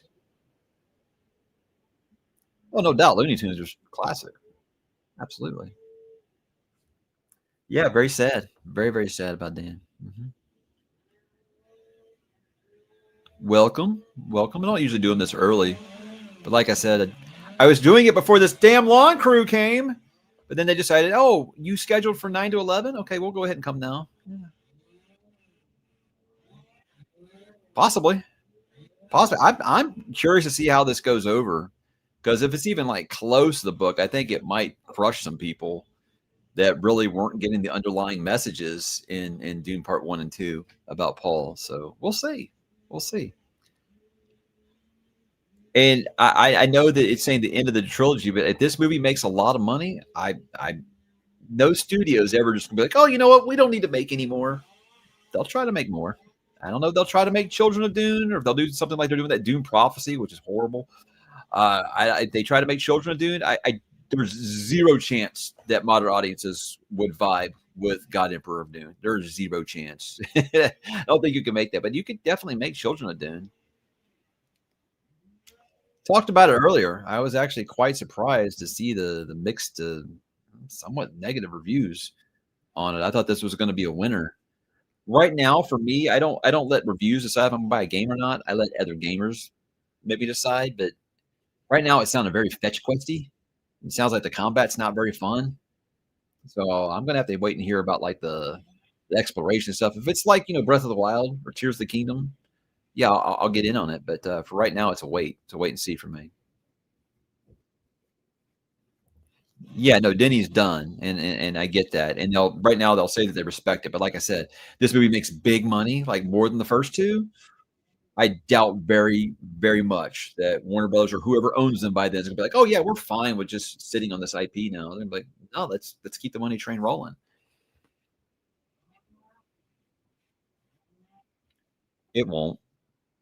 It won't. Dune is very much look, people the movies have brought a lot of new fans to Dune, but there's so many people that are gonna be all about them. Look, how long has it been now since Endgame? Seeing some of those characters again, people are gonna get seduced by the member berries and they're gonna want to go back. So I still think one of these two blink. They're both saying they're not gonna blink December 18th, and I just don't see them. This ain't gonna be a Barbenheimer thing. I don't feel like one of them's gonna get crushed a little bit. Yeah, Rand is he's on my Discord. He's a patron. Yeah, he's a great guy. He's got a great show. We were gonna collab at one point, but it's just never happened. But yeah, no, Rand's awesome. I love him. Great guy. Great show. I felt bad for him about what's happening with Xbox, but I think he can make the transition to just a gaming channel and be really, really fun. I didn't. Here's the problem with playing games in my house is I live in a house with four gamers and everybody wants to play them at the same time. And when one person's playing it, someone else will decide they want to play it. But my wife, I got her Astrobot, and she's kind of took over the gaming rights in the household, and that's fine. It's fine. I have other stuff. It's a good opportunity for me to write or read. It's fine.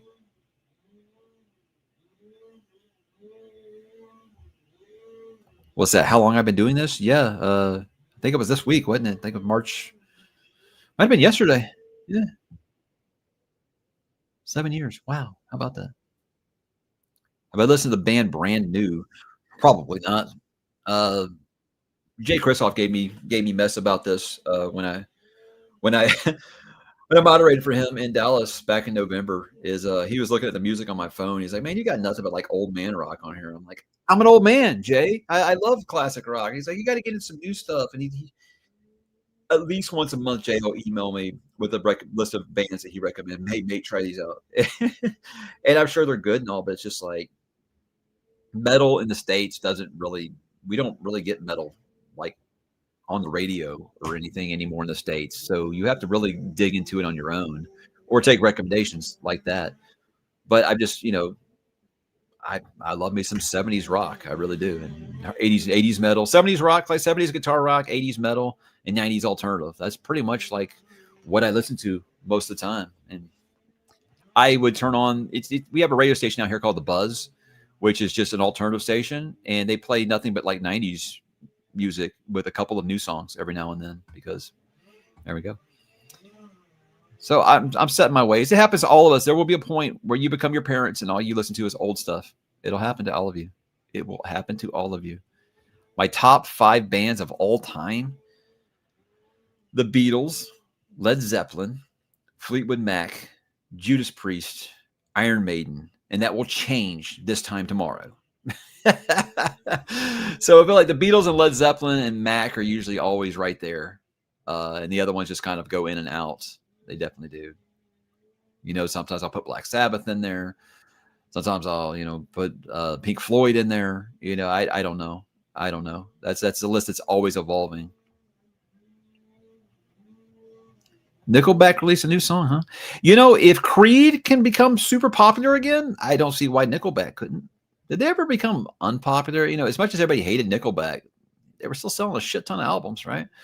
So I don't ever say that they weren't popular. It's just they were very hated by a lot of people. It's really weird. There was worse bands than Nickelback. Let's be real. There were much worse bands than Nickelback. I don't know why they got all the hate. I think people were just thought they were low-hanging fruit because they were Canadian or something. I don't know. People are mean to Canadians. I don't know why. Yeah, Nickelback did nothing wrong. Here's the thing about Nickelback and Creed is people would give them so much shit, myself included. And then I would go back and I put like one of their albums on. I'm air guitar and I'm air drumming. I'm singing along every word. So they did something right. I think so. It was just herd mentality. I was, hey, everybody else is, fucking with them. I'm going to do it too. Yeah.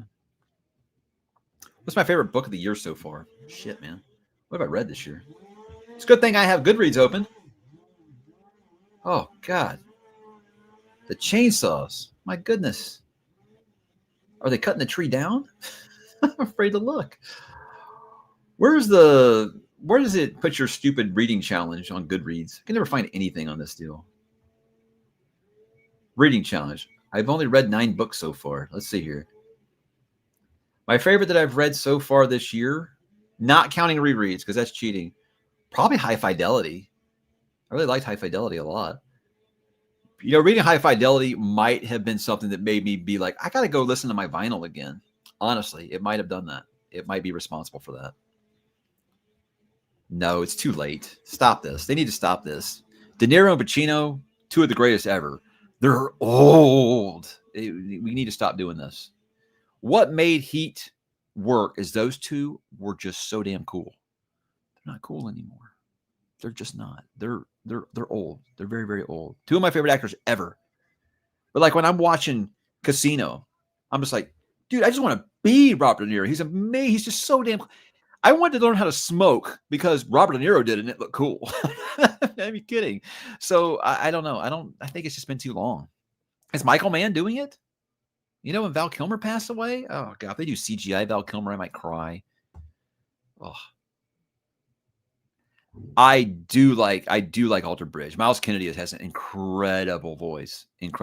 But I fell off after their 3rd or 4th album, and not because of them. I mean, I saw him live in concert. Mark Tremonti might be my favorite modern guitar player. He's incredible. I used to say about Mark Tremonti was like way too talented of a guitar player to be in Creed. It's like that guy should be in a shred-ass metal band. Yeah, but no, I do like them. Miles Kennedy's incredible. He covered Sweet Child of Mine, and he did good. That's how good of a voice he has. I like Daughtry's first couple albums. I did. Are you the one who asked me this at the Joe Abercrombie signing? No, I forgot to look. I forgot about that name. King Gizzard and the Lizard Wizard. What a name, man.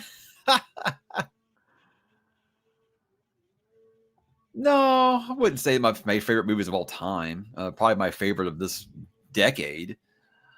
But definitely not of all time. All time, Gone with the Wind, Empire Strikes Back, Raiders of the Lost Ark, Back to the Future. Things like that. I don't know. I might be Might be doing more Mike's Media Reviews content because I want to talk about movies and music so much.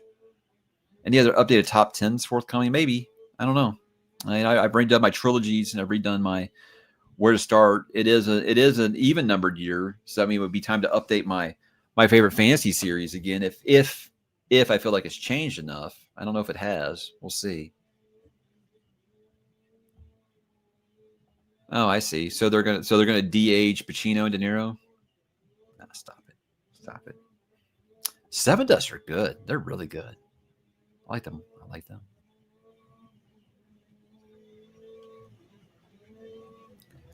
Anything Disney's done, absolutely. Of course it is. I'd put it above the prequels too. Yeah.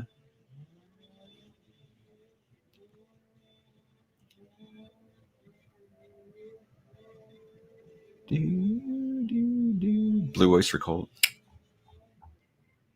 Google that if you kids don't know.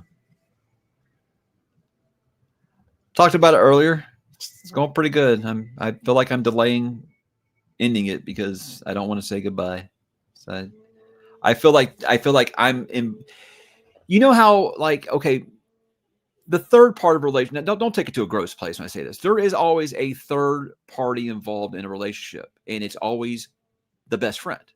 So you have, say, you are like the best friend of someone who's in a really incredible relationship. It's like the envy of the world. This relationship's awesome, and you become invested in their relationship, even though it's not yours, because you want to see these two be happy, right? So I kind of feel like that third person, like I'm the best friend of these two characters, seeing them go through this, and now I got to see that. Now I got to say goodbye. It sucks. It really does suck. So that's kind of how I've been through it a little bit. Love, heartbreak, tragedy, all those things. You know, maybe, maybe a happily ever after. I don't know. We'll see. Yes, that's the real 789. You are correct. Absolutely. I look as a fan of the books. I understand you don't want a single thing changed. I get it. And I don't disagree necessarily with a lot of things that Christopher says. There's just some things I got to be like, lighten up, Francis. You're being ridiculous about some of these things. Like complaining about Hans Zimmer's soundtrack is not one of them, Christopher. That soundtrack is incredible. You're nuts. You're absolutely nuts. But no one thing is for everybody. But I get it. As a book fan, I was like, to me, that's the best. That's better than an adaptation I ever thought we were going to get. So that's why I was okay with the things. I'll bet. Like I said, I'm pretty sure it's probably not weird to feel like you're going to start crying at the end of your story, even if it's something not sad. Yeah, it's something I never thought I'd experience. So I'm glad I'm getting to experience that. Well, you watch like the first half of Dune 1984, and where you can hear the inner monologue. That's adapting Dune one for one. Wow. Oh my lord. My father-in-law.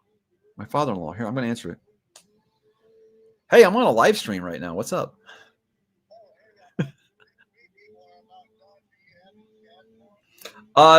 Patience said we were going to pay them by Zelle. Is that still the case? But I wanted to come and make sure that they are actually doing what we asked them to do. Because last time I paid for them, they didn't do what we asked them to do. So I was going to come out and check. They're wrapping up? Okay. I'll come down. All right. All right. All right. Thanks. You guys like that? There's some real slice of life for you right there. He's a nice guy, my father in law. He's just always here, like always.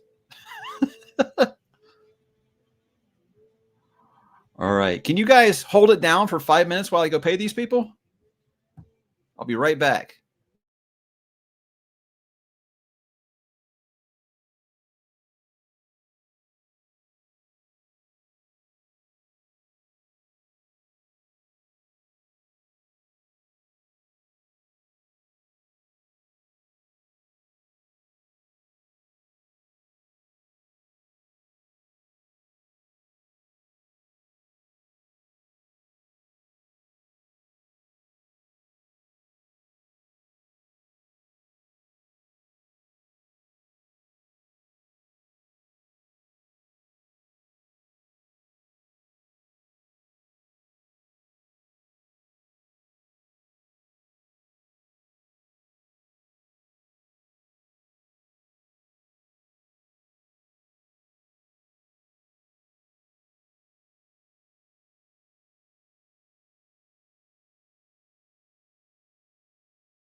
Never own a house, you guys.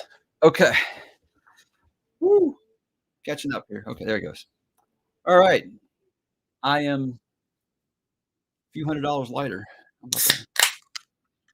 Thank God there's a caffeine, right? Spring is the worst season. Absolutely the worst. Everybody's like, "Oh, I'm so glad it's spring." And I'm like, my eyes, I can barely open them because of the pollen. So maybe where you're at, you don't have the pollen problem we have down here. But yeah, no pollen. Terrible. See, everybody's talking about hockey. We don't have a hockey team.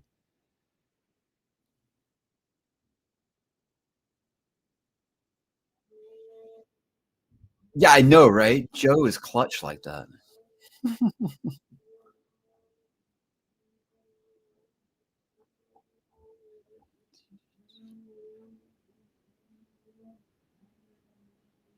I do. It depends. If this makes money, I think they will. I think they'll try.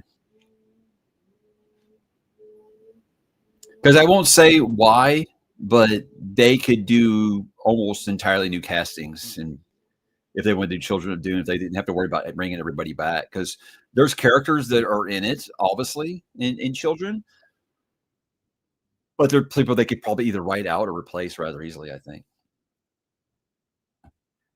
I kind of felt the same way. Everybody was just kind of like shitting their pants over it, and I'm glad. I'm glad people were talking about Dune. You know, people who haven't read. I'm glad people are interested in this universe that I've loved for so long. But yeah, the trailer, I was just kind of like, I see way more changes than I was expecting. But again, it's a book I'm not quite as married to as the first one. So wait to see what he does. Yeah, they couldn't handle it. Yeah, I couldn't process that book when I read it when I was 16. You know, it was hard. So Mystic River is a great read. Damn, it'll hit you. It'll mess you up for a while. Nope. Gonna be waiting, 3 weeks when it comes out in streaming, or not stream, but digital on demand. We'll watch it here. Movies are just too expensive to go to now, man. I take my whole family, and of course they're gonna want snacks. Or want it's over $100 to go see a movie. Ain't no movie worth going seeing that for me. Sorry, except Dune.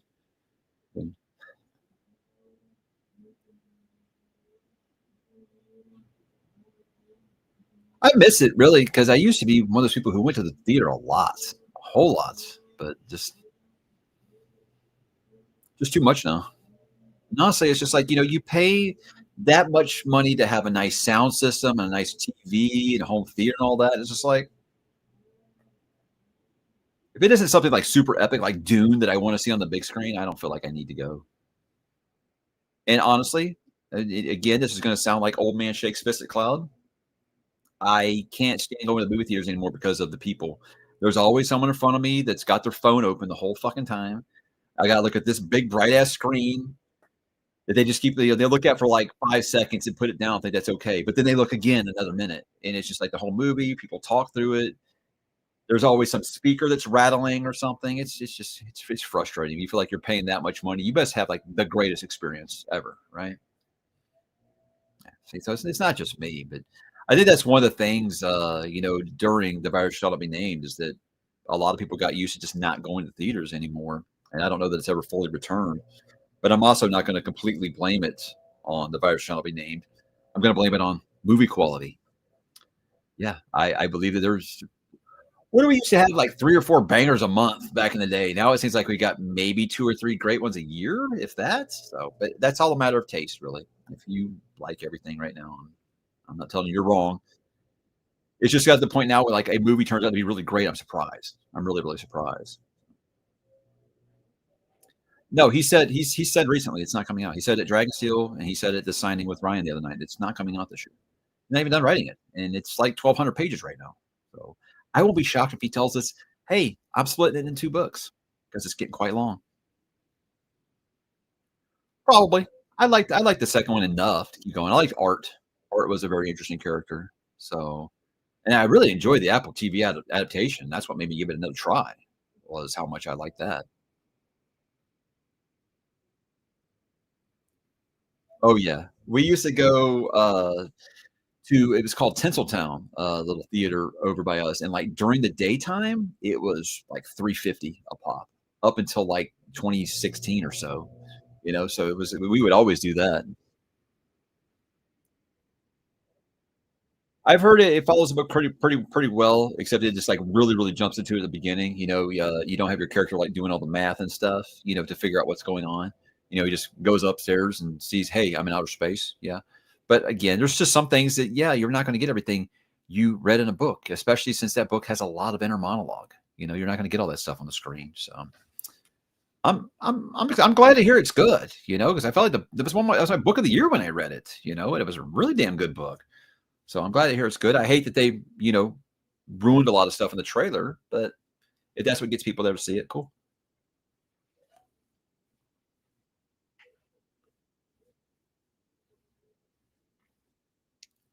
I I can't say he's wrong. Uh, Again, to me, unless it's just something that I feel like I need to see on the big screen, some serious eye candy or something, I don't really see the point. And it's mostly because of people. The damn people ruin everything. Well, we sneak in snacks, but we still gotta buy them. Oh, and then my kids want one of those $9 ices, and it's the plan. That is the plan. 50, $3.50. That this isn't Stone Cold Steve Austin, it's not 316.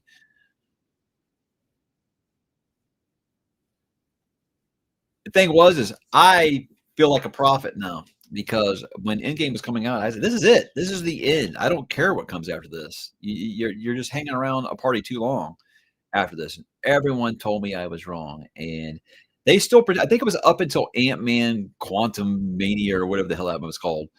I think it was up until that, people were in denial, and then they started being like, "Yeah, there hasn't been very many good ones since Endgame." And I get it. It's a lot of people grew up with that. They don't want the party to end. I understand, but it was like I could read the writing on the wall. It was like, if Robert Downey Jr. and Chris Evans are both leaving, it might be over, guys.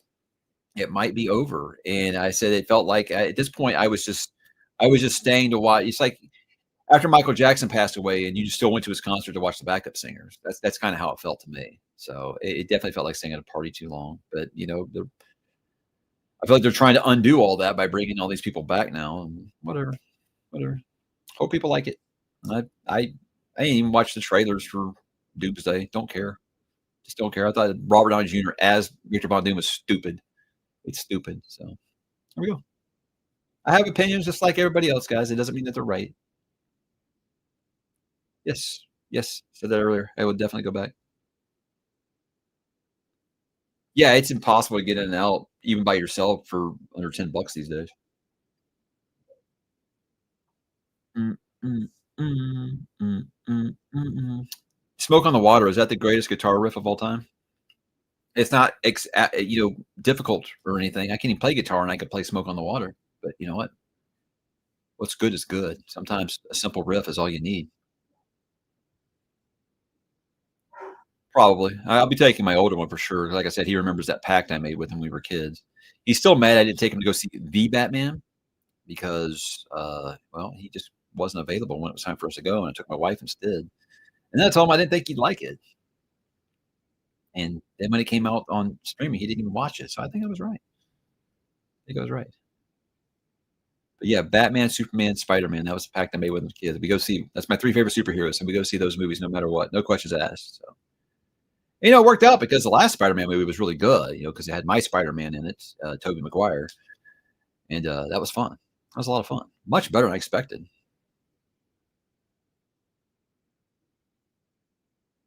Sort of answered this one earlier. First law, I just don't feel like you'd have to have really gangster writing room to make those characters work on screen, I feel like. But yeah, absolutely the first law. It was really cool seeing Kate Bush have a big hit later in her life like that. It was really, really cool. I mean, I liked that song before, but I I like a bunch of '80s music a lot of people didn't listen to. I think they messed up in the finale. In the finale, Robin is playing "Landslide" by Fleetwood Mac. First of all, that wasn't time period appropriate. I'm not saying that they weren't listening to a record from 1977 in the mid '80s. I'm not saying the kids weren't doing that. I'm saying Fleetwood Mac still had '80s songs, or Stevie Nicks had like '80s songs at that time those kids would have been playing. But what pissed me off the most about that is she record scratched it. She took it off and she put on a song way worse, infinitely worse than Landslide. What are you doing? What are you even doing? Don't cut off Stevie Nicks. What are you doing? Gosh.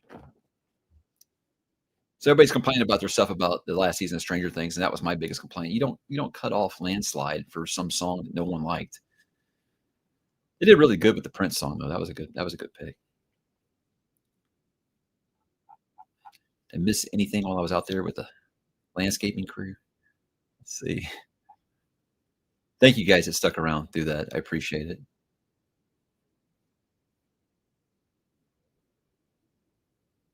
Is it really? Yeah. I just I think about those people all the time, the authors I talk to and follow, and there's something about like how satisfying it is to type the words to the end. I'm like, I think I'll be a big old bucket of tears. And I don't think that I'll be okay. So had to make sure I'm home alone that day. I'd be like, are you okay? No. I told my wife I'd read it if she wanted me to. Like I'd read it with her. Said you spent a decade plus going and seeing all these superhero movies with me. If you want me to read Sarah J. Maas with you, well, she's just not it. Which makes no sense. It's like she likes smut books. She reads Harlequin romance novels for God's sakes, and she loves fantasy books. Smut fantasy seems like it would be perfect for her, and she says she's not interested. I tell all the time, you want to read Fourth Wing, you want to read Sarah J. Maas, I'll do it. I will do it for you. But I would be at the least it would be good content for the channel. I feel like, and she's just like, no. I did. Excellent. Excellent game. Absolutely.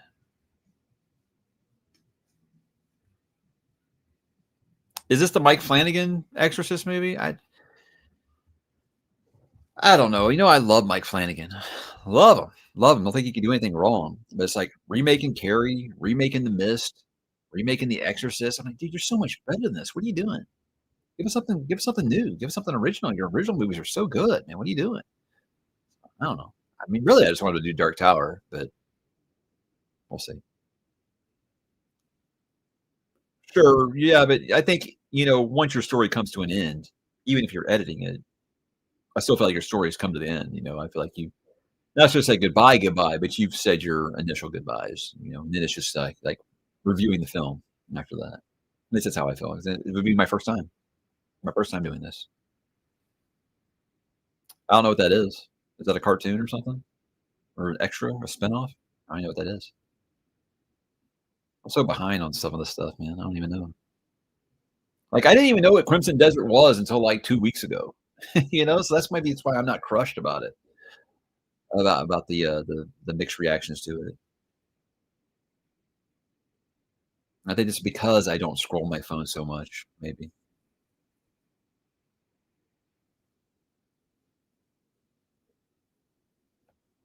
I think they've done everything they can here. I don't believe that this guy has like one of the best rookie seasons ever, and he's not a good quarterback.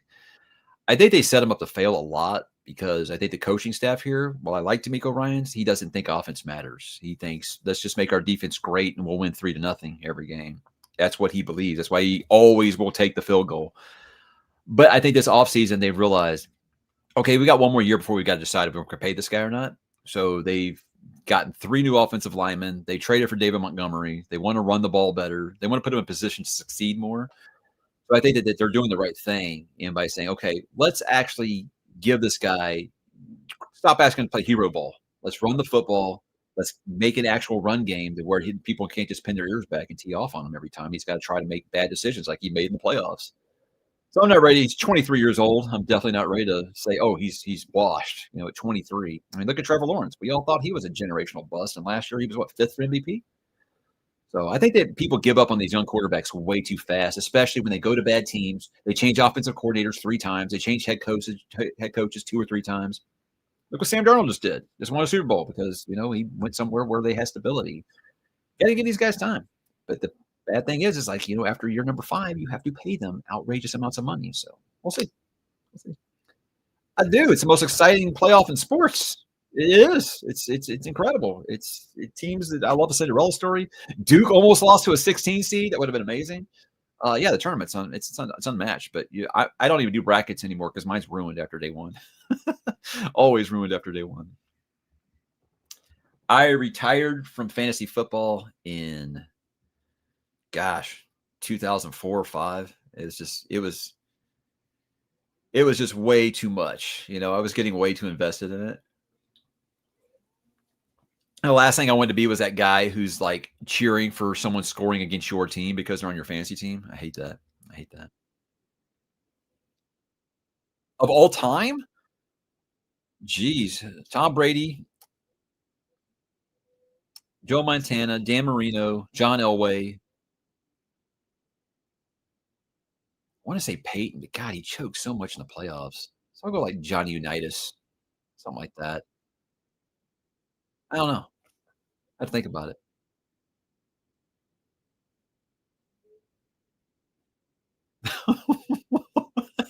I couldn't read that out loud. Ah. How do you find your guests and contact them through Rogers? Just ask them. Thing is, yes, Staubach's a good pick. Roger Staubach's a great pick. He really is. Really is. Terry Bradshaw too. Um, Gosh, I don't know. I really just ask. I've been since I've had these live stream issues. I haven't really done a ton of them anymore. But yeah, I just ask. But I tell you guys the truth. Not everybody says yes. People all the time like, why don't you have this person on, this person on? I probably asked them. They've said no. Believe it or not, some people don't like you. It's just nothing you can do about it. I feel like I can get along with everybody, anybody, no problems. But some people just decide they don't like you, and you can't make them come on your channel if they don't like you. So I'm not naming names. I'm not going to do that. I'm just telling you that I have asked. I have asked probably whoever it is you want me to have on, and if they haven't been on, I think you can do the math there. I know a lot of people are going to think I'm talking about Daniel. No, me and Daniel Green talks. We've talked plenty. Once Daniel's kind of keeping to himself for now, but eventually we said that we're going to get together and do something. Jonathan's a good guy. I would love to roast him about his Dune stuff, his Dune opinions. I felt like I did that in that hot takes video. It was a light roasting, and I actually asked my wife before I posted. I was like, "Do you think this is too mean?" She's like, "Not if you know him." I was like, "Yeah, I know him." So basically, he said that the best Dune books were the not Frank Herbert books, and I basically went off and been like, "Well, you also like Disney Star Wars, so what do you know?" Yeah, he knew. I've talked to Jay on the channel like 3 times. I don't know if I'd want to have him on again. Maybe I don't know. Maybe in like an author's corner. But I had him on author's corner with Christopher and James Islington. I had him on for himself. I had him on for his cover reveal. I don't know. I feel like at this point maybe I could ask some authors that I haven't had on. But I mean I can always hang out with Jay. Jay is I get that question a lot. Like who's the coolest author you've talked to? Like I've talked to a lot of great authors. There's some that I consider like real life friends now. But Jay Kristoff's the most fun guy I've ever been around. He is the absolute coolest, nicest, sweetest human being I've ever met. He is 100% genuine. He is a great guy. He is absolutely the best. Love him. I would like to do so much more on Mike's Media Reviews. It's so hard just keeping this channel up. It's hard keeping a second one up. I might have some extra time on my hands here pretty soon. So maybe I might actually start doing that. But I would love to just do, 5-10 minute reviews of everything that I watch or play or something over there. I would love to do that. But hmm. Yeah, he's actually finishing up a new book right now. He writes so fast, man. I don't know. It just became so hard getting everybody available on a Saturday. So it was just like maybe if I named it something differently, because I like the 4-person conversations. But no, right now I stick to talk about nothing. But even those I've kind of reeled back a little bit on. And it's just scheduling, and right now honestly I just haven't really felt like collaborating very much. So there's that. Yeah, Christopher's a great guy, obviously. I own the complete series, haven't started it, no. It's with me, if I had not started reading One Piece, I probably would have read some other things first, but, One Piece is so damn long, and what did I get into One Piece? Maybe 20%? I in, Skypiea, someone said, is watching the new season on Netflix, does that give you the itch to go back? I mean, sure, my kid's been pushing me forever to go back to it, because he says that Water 7 is one of the greatest arcs in that series. He says just get past Skypiea, but I'd like to go back. I'm surprised how damn good season 2 of One Piece is on Netflix. Usually when Netflix has a hit, they're like, "How do we ruin this?" That's usually how they do it, but no, it's really good.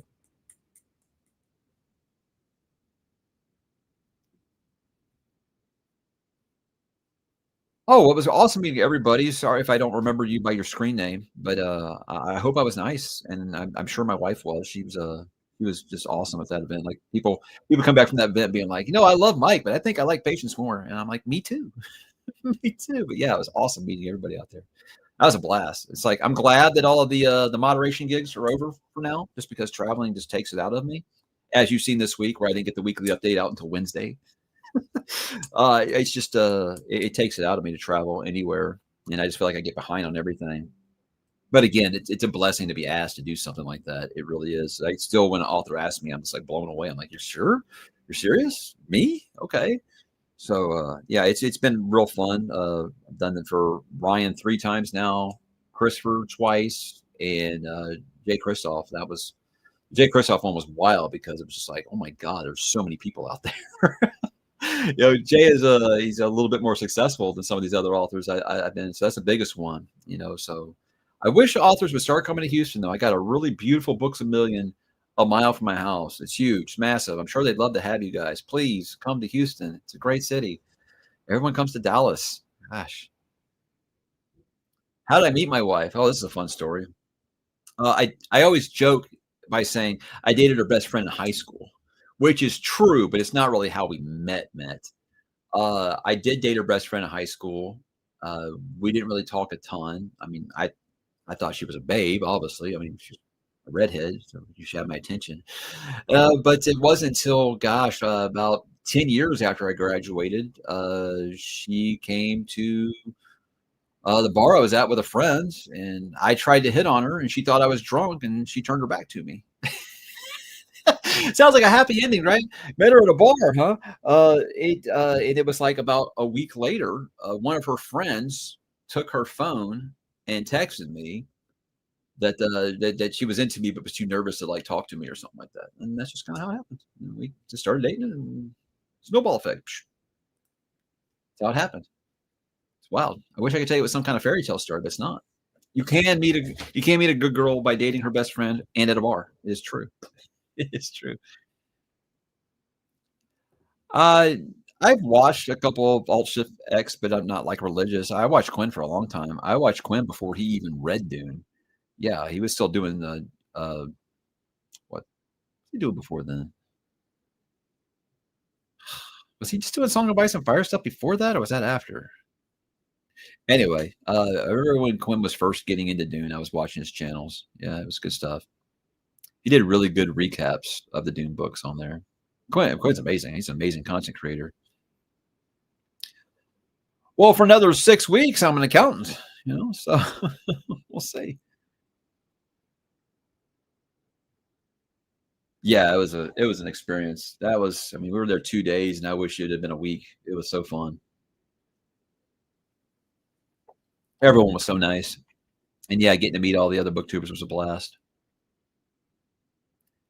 I did Children of Time. I thought it was okay, but I'll try them again. I'll definitely try them again. Oh, thank you. I've been called much, much worse. Critical Drinker liked One Piece on Netflix, and he normally trashes their stuff. I feel like uh, Drinker. Like I understand why some people don't like him. I laugh when I watch the videos. I was like, man, maybe I should just be more drunk and make a fake accent. Maybe I'd get more views. Uh, I I think that he's fair because I think that he will admit when he was wrong with something. Like I remember the first season of House of Dragon, he was shitting on that, and then he watched it. And he really liked it. He was same with Night of the Seven Kingdoms. So I think he feels like he will actually admit when he's wrong. He said a lot of good things about Project Hail Mary. So everybody's like, oh, he just shits on things for views. I think he's smart and that he knows that yeah, the things that people hate, they really hate. So that's why I always tell people when they say, "Hey, you're just making videos for clicks." I'm like, "Do you really think I would have made a channel about SFF books if I was just here for the clicks? Really? Do you think that's no? I would have made videos hating on the Star Wars sequels. That's where the real money is. So no, this was never a money making venture for me. But I think I feel like I know a model if I had wanted to do that. Definitely would have known a model, but I would have had to been disingenuous. I don't want to do that. There's a $10,000 Red Rising book? No. Oh, Patrick, we'll hook up one day, brother. I'm sure, maybe one of these days, Matt will remember that he invites me to a Broken Binding event before it happens, and then remember that he forgot to send me there like he asked me to. And hopefully we'll meet at one of those. We'll see. We'll see. But no, Patrick's the greatest, guys. This is the guy I got my book recommendations from. Nobody tells me they get their book recommendations from me. This is where I still get mine. I still get mine from Patrick. Patrick, I am almost done with this. I'm not ready to go to where you are. So it's the best standalone science fiction book of all time, but it's damn good. I like it a lot. And I don't usually like the political thriller kind of thing, but you add a samurai and some sci-fi to it. It's actually quite good. Actually, really good. Bonali's great. She is great.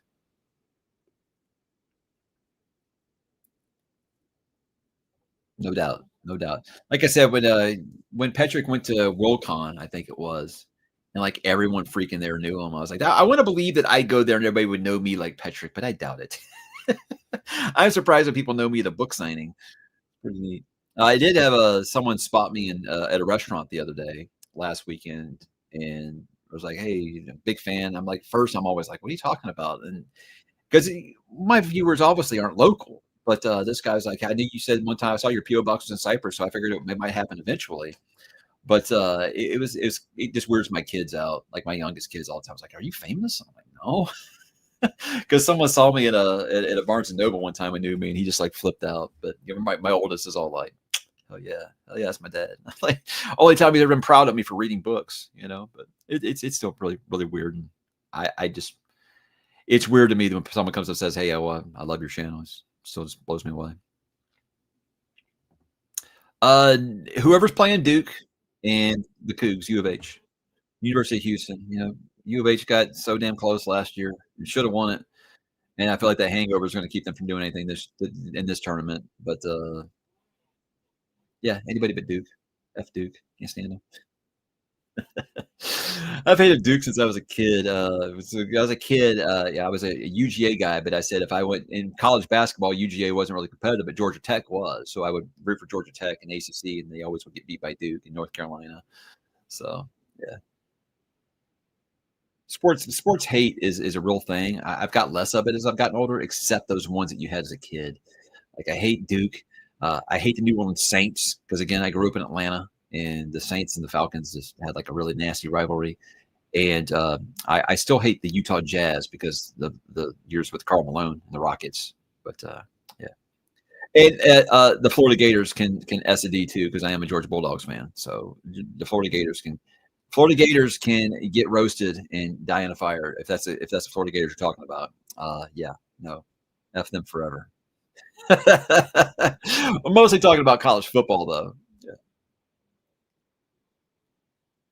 Well, I mean, yeah, the Cowboys, the Yankees, the Lakers. You hate them, but yeah, I hate them more because of the fans. Their fans are just such jerks. But yeah.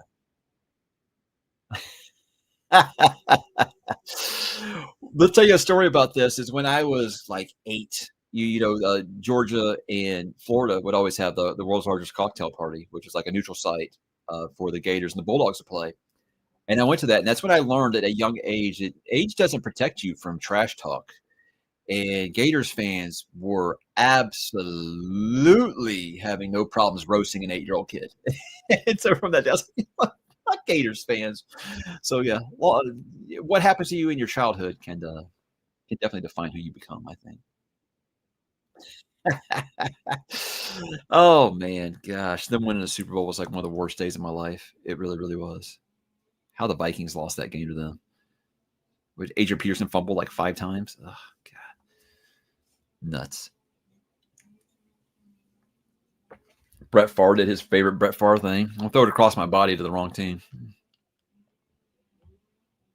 My kid did. It just looked too hard to me. I had someone be like, "Oh, people that don't like Elden Ring are shit at games." I'm like, "I guess I'm shit at games because I just don't like games that are ridiculously hard."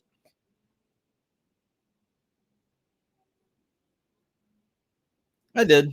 I'm kind of mixed on it, but again, like I said, if they make changes from the books, I'm not going to be too angry about it because, like I said, I don't feel like that book is good as a conclusion to the series. To me, it's just all gonna be like what they do with Chani, because if what they're looking like they're doing with Chani in the trailer, I'm gonna be disgusted if that's what they do. So leave it at that. I'm really anxious to see Robert Pattinson as Scytale, though. I think he's gonna. It'll be hard to beat Austin Butler as ℕ𝕦𝕣𝕠𝕜. He was excellent, but I think that Pattinson as Scytale could be pretty good. We'll see. I have, I have. Well, I finished it. Great. I think he'll drag his feet for so damn long. They'll sign Kirk Cousins, and then he'll throw some kind of tantrum or something like that. Yeah. What's up, my brother? Good to see you. What books have you DNF'd lately, brother? I'd love to hear them. Every time, Andrew, every time. Every time.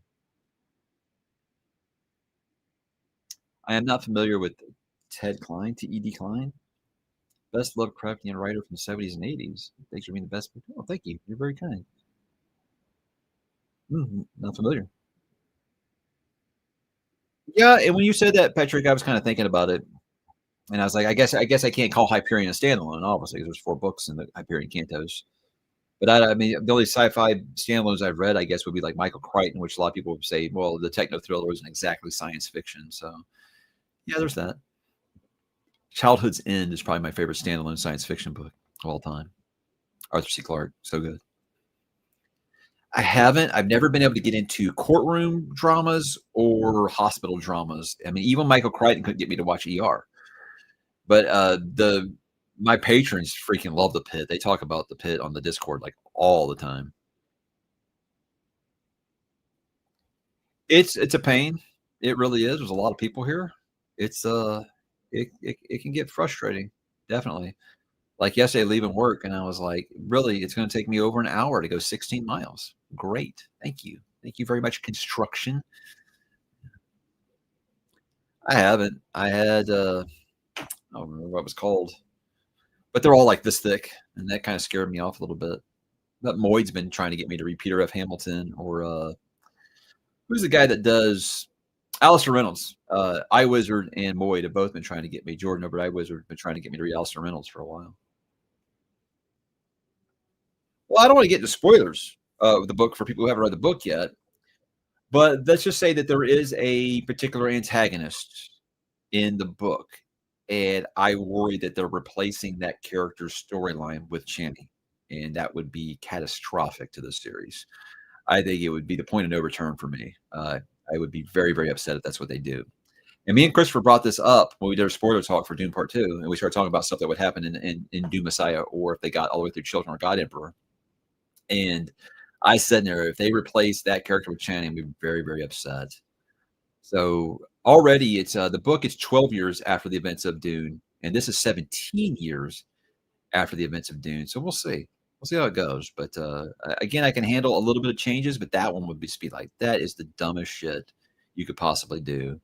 So we'll see. We'll see. Wait and see. I'm not going to make any determinations yet. I mean, I hated what they did with Aaliyah in Dune Part 2, but you know. And don't give me that, oh, it doesn't work on film. Bullshit. There are great child actors out there. Use one. This isn't hard.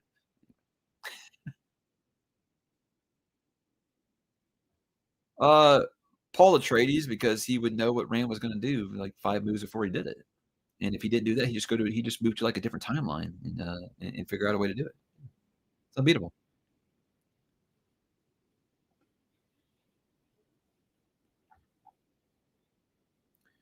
All right, I'm gonna slowly start to wrap this up. I'm looking at some things here because I do need to get back to my taxes here. Like I said, I was only gonna do a couple hours today, but glad you guys hung out with me and stuck with me while I was dealing with the great landscaping tour of 2026. Ooh, one more super. Ahsoka, how are you? I finished reading Brother by Anya Elborn, a fantastic book. Thanks for the recommendation. I'm glad you liked it. Yes, it was damn good, wasn't it? And that ending is still rent free in my head. It was such a ballsy ass ending, man. So good. So good.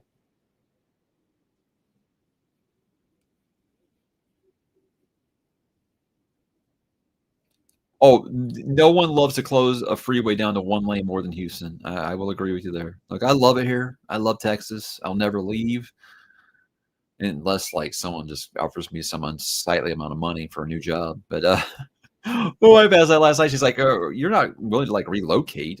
I'm like, "No, I'm not gonna pull my kids out of school and stuff like that, you know, that would be awful." My parents always did that to me. They made me move here when I was 15, but I said it would have to take, 7 figures, which I'm not going to get for me to say I'm gonna relocate my family to another state. So, we'll see. Yeah. Yeah, it would be very, very annoying. Very annoying. I think that's what'll have, the Reverend Mother in there, even though you don't see her in the trailer, I don't think. I don't know, I didn't, like, freeze frame it click by click. But, I think that obviously the Bene Gesserit are players always in this universe. They're, the ultimate players in this universe. But there is, again, characters, roles that they could replace with Channy, and I could see the screenwriters saying, "Hey, yeah, let's do that." And that would be just too hard for me. Absolutely too hard for me. One more super before I go. Thanks for making time for somebody. Bless you. Thank you so much, Bart. You do rock. Great beard. Hey, maybe I'll be in fun employment soon. I can try to grow a beard again and laugh at it when it gets this far and stops. It's really, really fun. Really, really fun. But guys, you are beautiful. Thank you so much for hanging out with me.